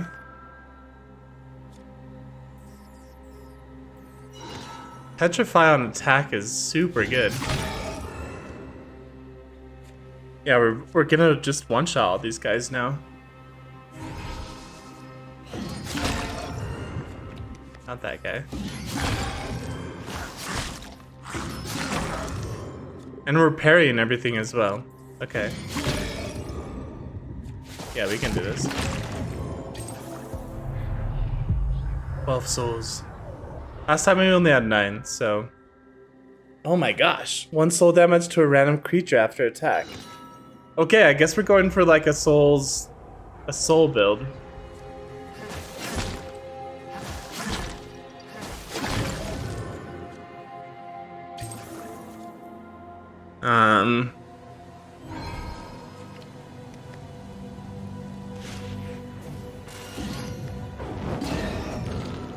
Alright, let's see. A thunder egg. Each dungeon has an additional small potion. Okay.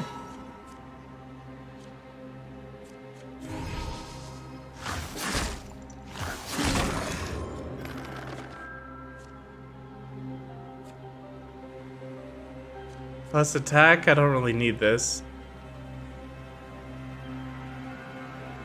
20 defense for next combat. It's not too bad. Let's take it for now.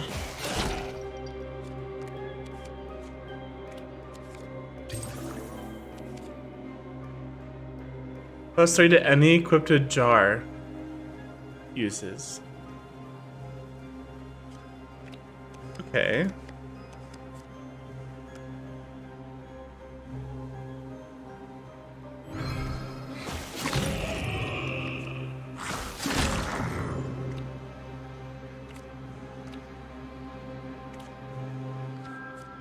We're gonna just YOLO this.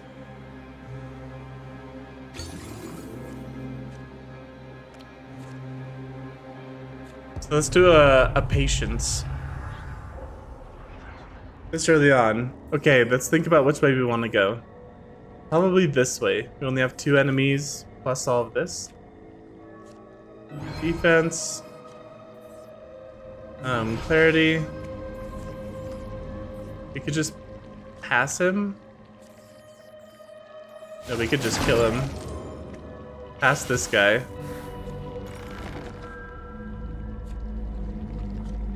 Tiger Stone. Let's reroll.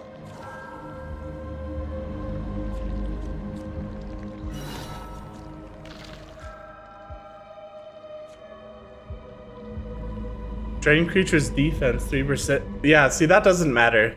But for our soul build, deal 2 soul damage to a random creature after attack. Yeah, we're gonna have one crazy soul build this time around.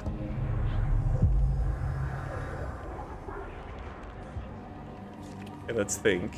He's going to run to the door. Treasure.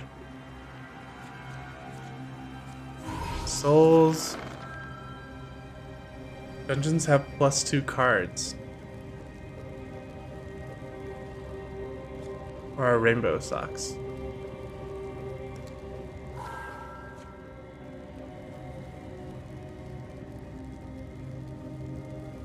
Guaranteed curse resist? Okay. Let's discard this.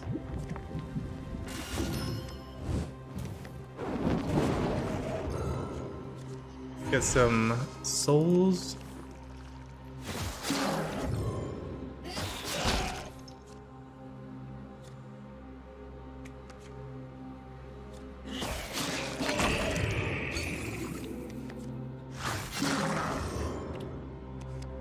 Oh, I killed the other guy too because I deal 3 random soul damage every time I attack something.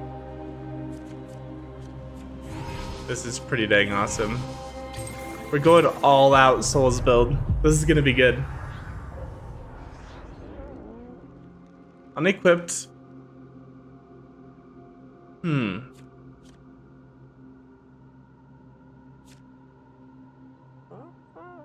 So this is the YOLO play.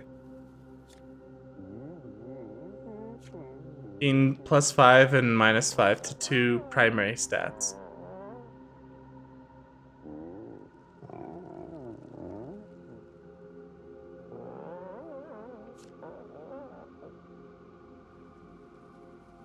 You know what? I'm gonna hold on to this one. It's giving me 2 clarity. We're gonna play smart, okay? We want to get through the whole game. We want to beat this ring.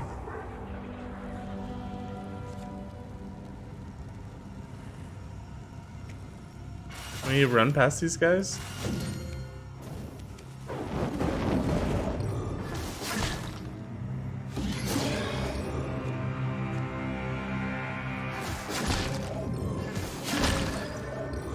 Okay. Sweet. We killed everyone. We got this.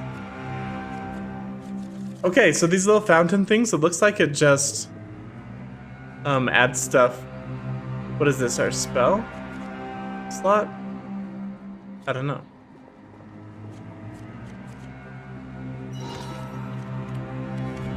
Okay, so that's...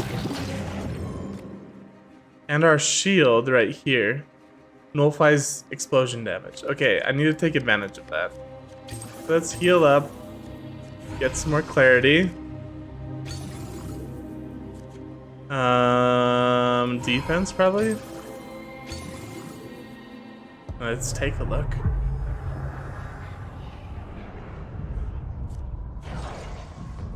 What is my purpose? For now, your purpose is too slow. Rest, reflect on what you know. Okay. Again, very cryptic. We have a bunch of souls.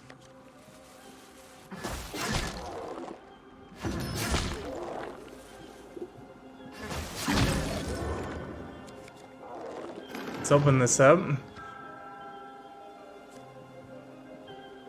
Heal 1 item effect grants +1 on kill, resets on use. What? Heal 1 item. Item effect gains +1 on kill. Resets. Oh, okay, so every time I kill someone, this adds up. Right now it only heals me 1.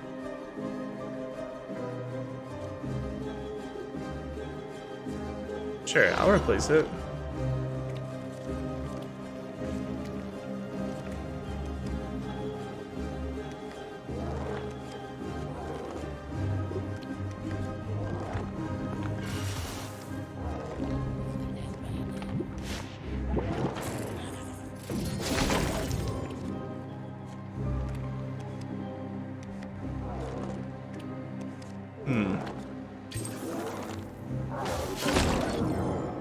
Alright.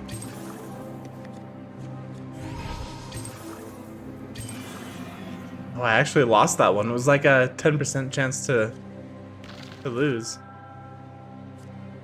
Destroy an item or mimic card and earn half its soul cost.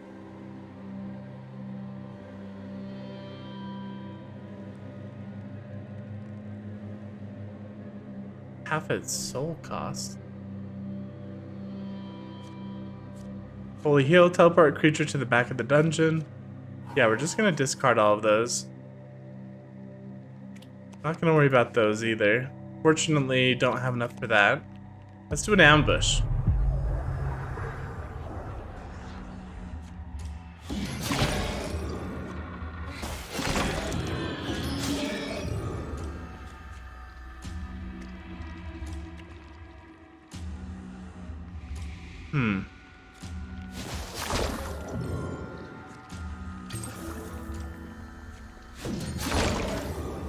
Oh shoot, I forgot he splits. Kill 7.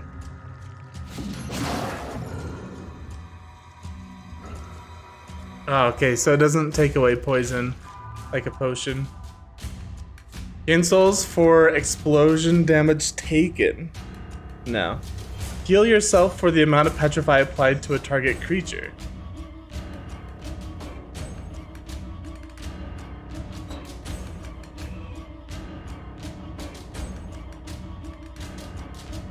I don't think I want this. Let's reroll. Ooh, after spell use, deal 5 soul damage to front cards.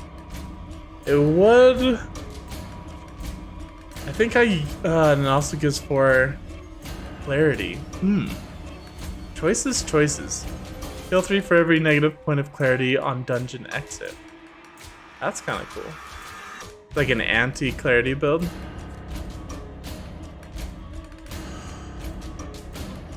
On spell use.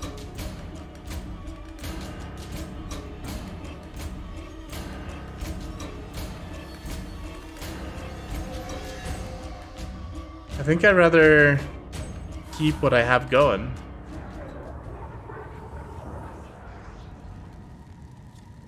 Ooh, okay.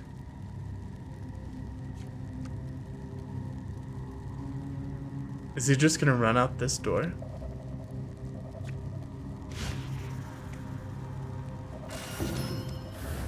Ah, shoot, he got me. Oh, this is gonna be rough. What do I do? I think I go this way.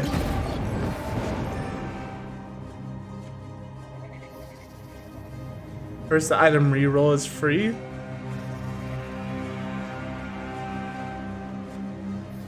No.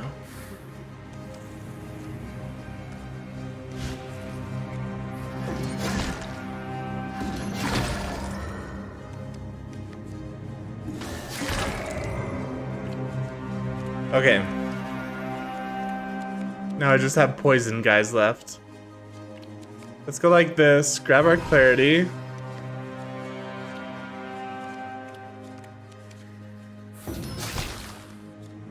Drink. Okay, both of those guys are dead. We'll grab health. Fully heal. Okay, we'll use that. Fully heal. Grab our chests. Ensnare past creature on successful stealth. That plays pretty good into our stealth chance.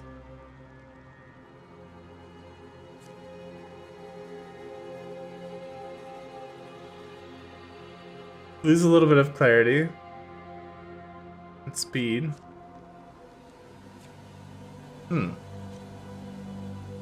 Let's reroll.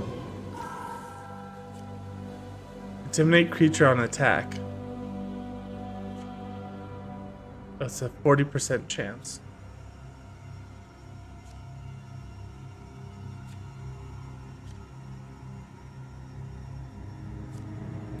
I'm gonna reroll again. Shoot. And you can pass blockers. That's pretty good too. I just like the petrify so much. Alright, moving on. Embracing chaos. Or a wishful. Let's do embracing chaos.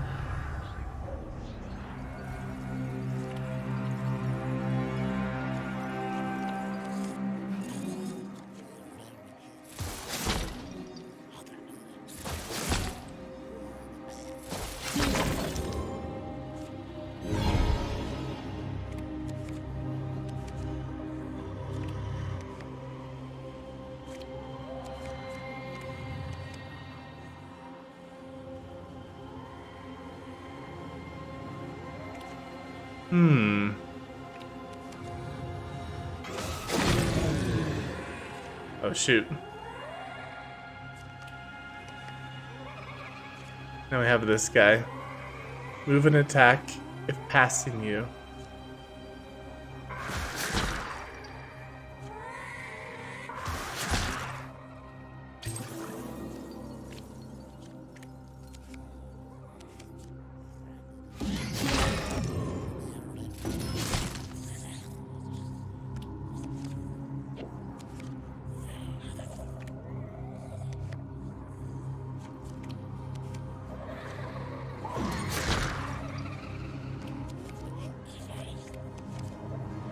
Yeah, let's do this. Gotta play this right.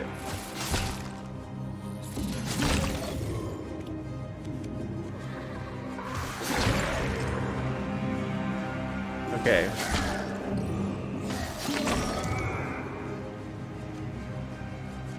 We have a full heal.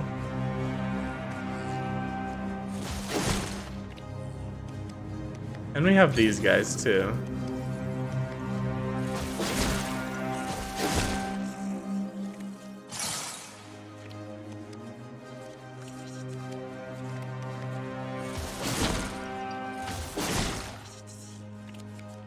Man.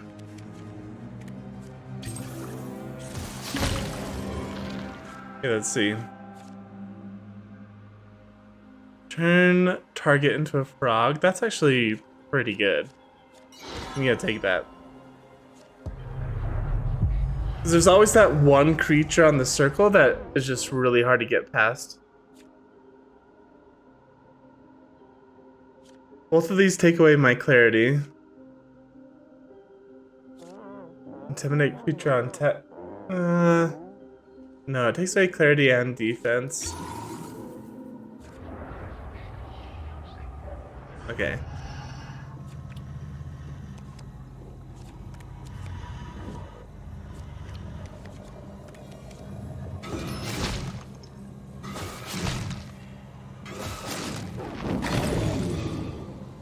Free purple boy.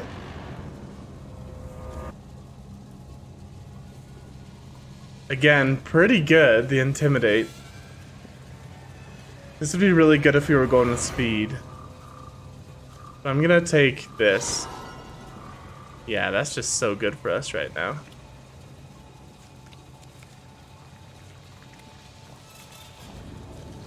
Turning this guy into a frog. Not a bad idea.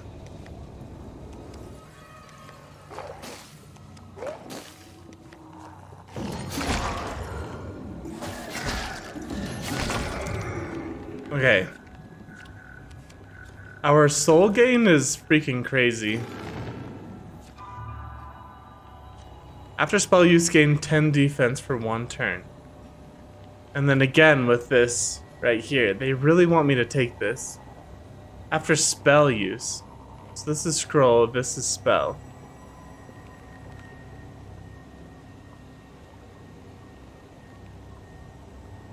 Five damage. So it's like every 3 turns I do 5 damage. 2 front cards. Okay, most of the time I'm not like between 2 bad guys though, so just 5 damage. And then this one is 2 to random 1 every attack.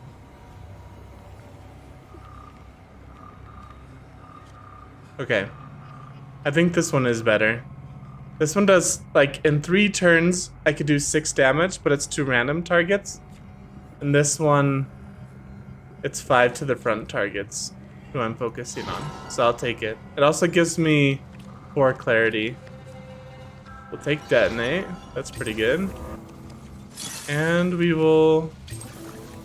Let's grab this chest. We still have some, like, open spots here, too. Curse damage heals.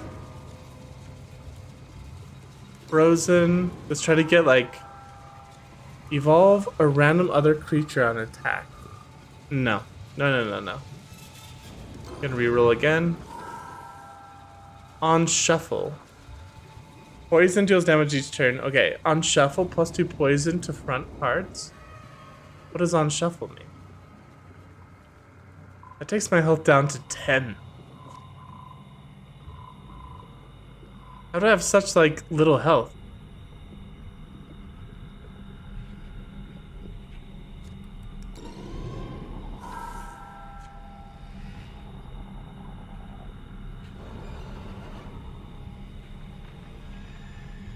He'll 5 on dungeon exit.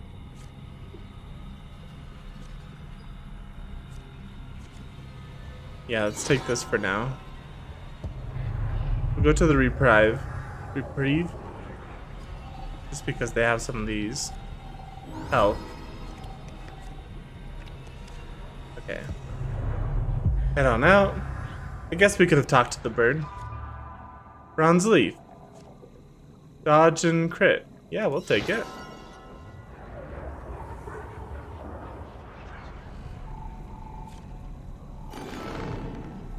We have our chest. No. Reveal all items. Yeah, I'll take this over dodge. Crit.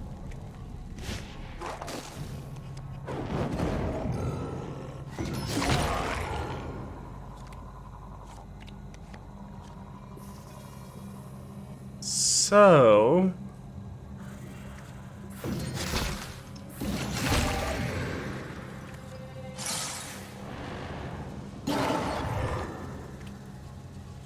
So yeah, we could do this.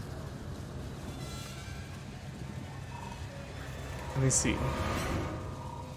I have a potion over there. Grab some defense.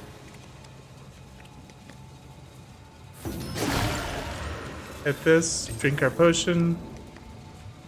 Grab our chest. Reroll. Reroll again.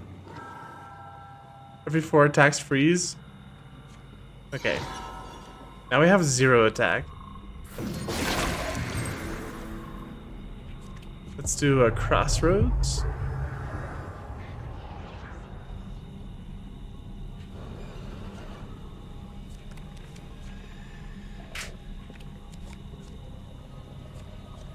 Chills.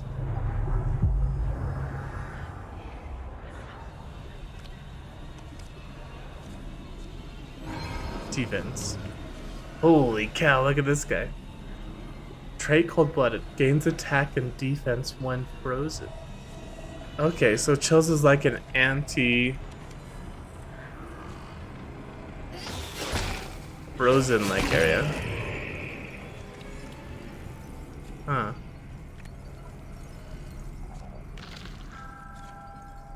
Deal 5 soul damage to target, gain double the souls if killed.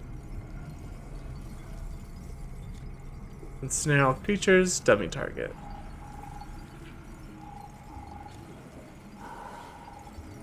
Well, we'll discard all that for now. Let's grab this guy. Chance to destroy spellbooks on use. All spellbooks have a combat cooldown. So 5% chance.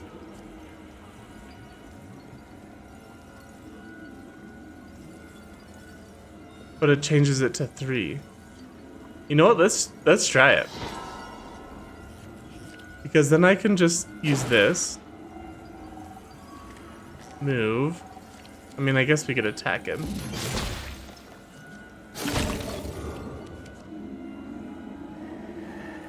Gains attack and defense when frozen.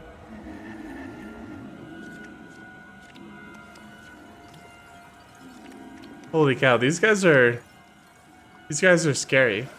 Looks like we have to kill everyone as well. Oh, this guy doesn't hurt very much.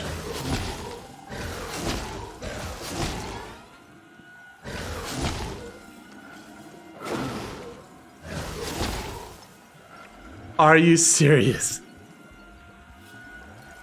The first time I used the spell book, it was destroyed. 5% chance. How unlucky is that? Well, I was planning on healing up with that spell book.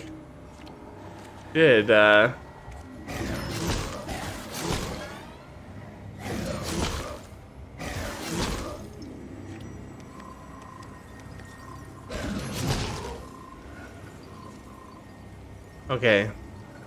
So my next attack is gonna freeze the target. And they gain attack and defense when frozen. So let's do it like that. I'm not sure how we're gonna make it through this.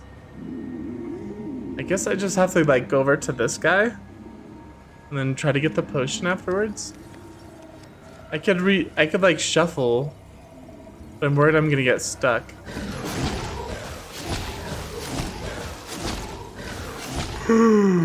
Oh my gosh. He gained a lot of attack.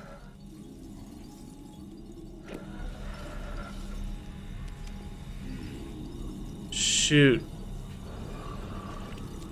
He started hurting really fast. What do I do? Shuffle and pray? Oh my gosh.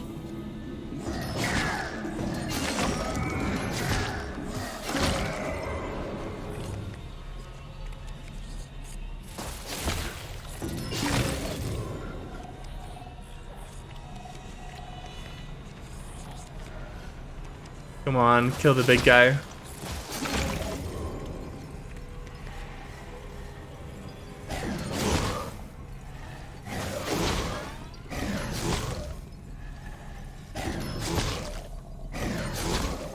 There we go.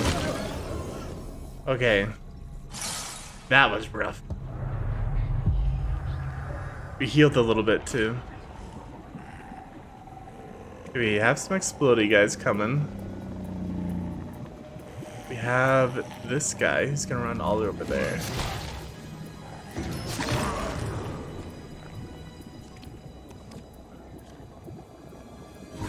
Yeah, defense all the way. Prevents retaliation of attacking first in combat. So I won't be able to hit him.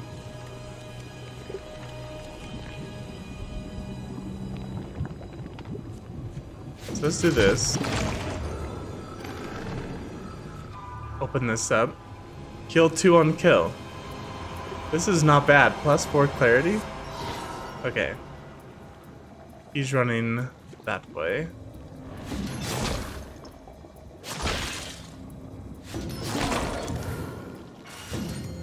Oh my gosh. I got real lucky.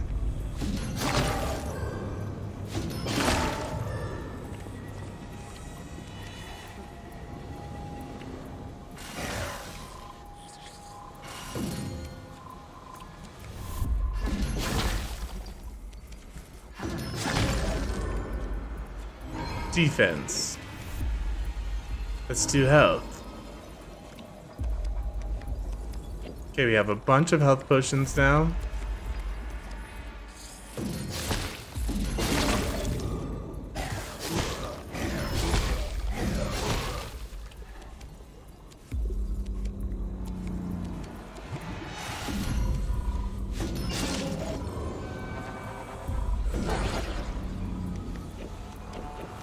Run around over here.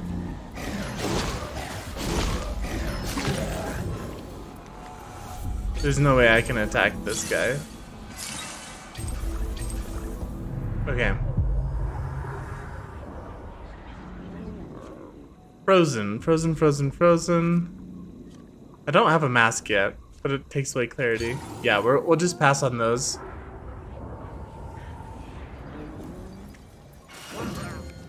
Oh shoot.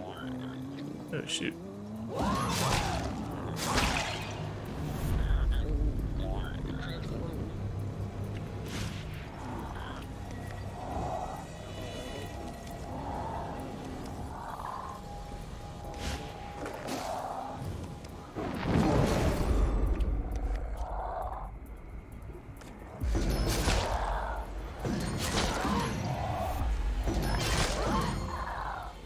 Okay, we're parrying them like crazy.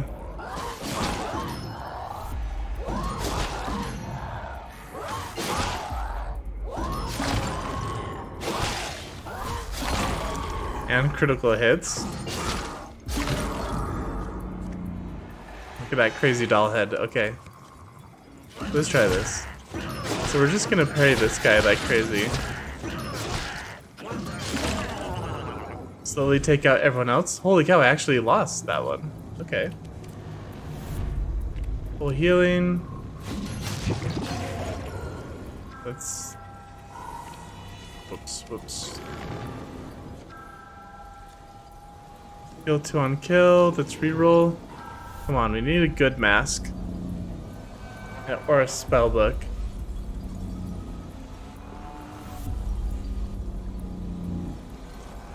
It's like this.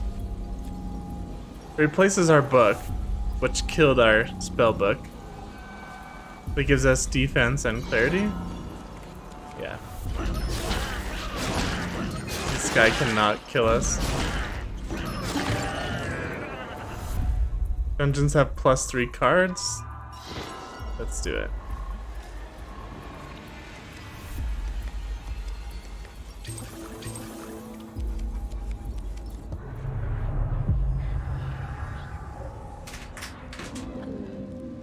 Okay. Yeah, you're good.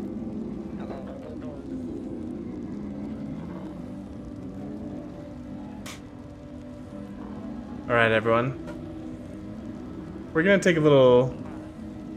I think we're gonna call it here. I have somewhere I gotta be. But thank you for the chat. Thank you guys for watching the live stream. It was fun.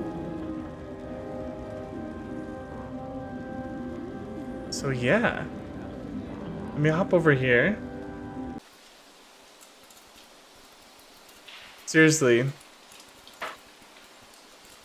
it's fun watching Ashes of Creation. It was fun hanging out and playing some Ring of Pain.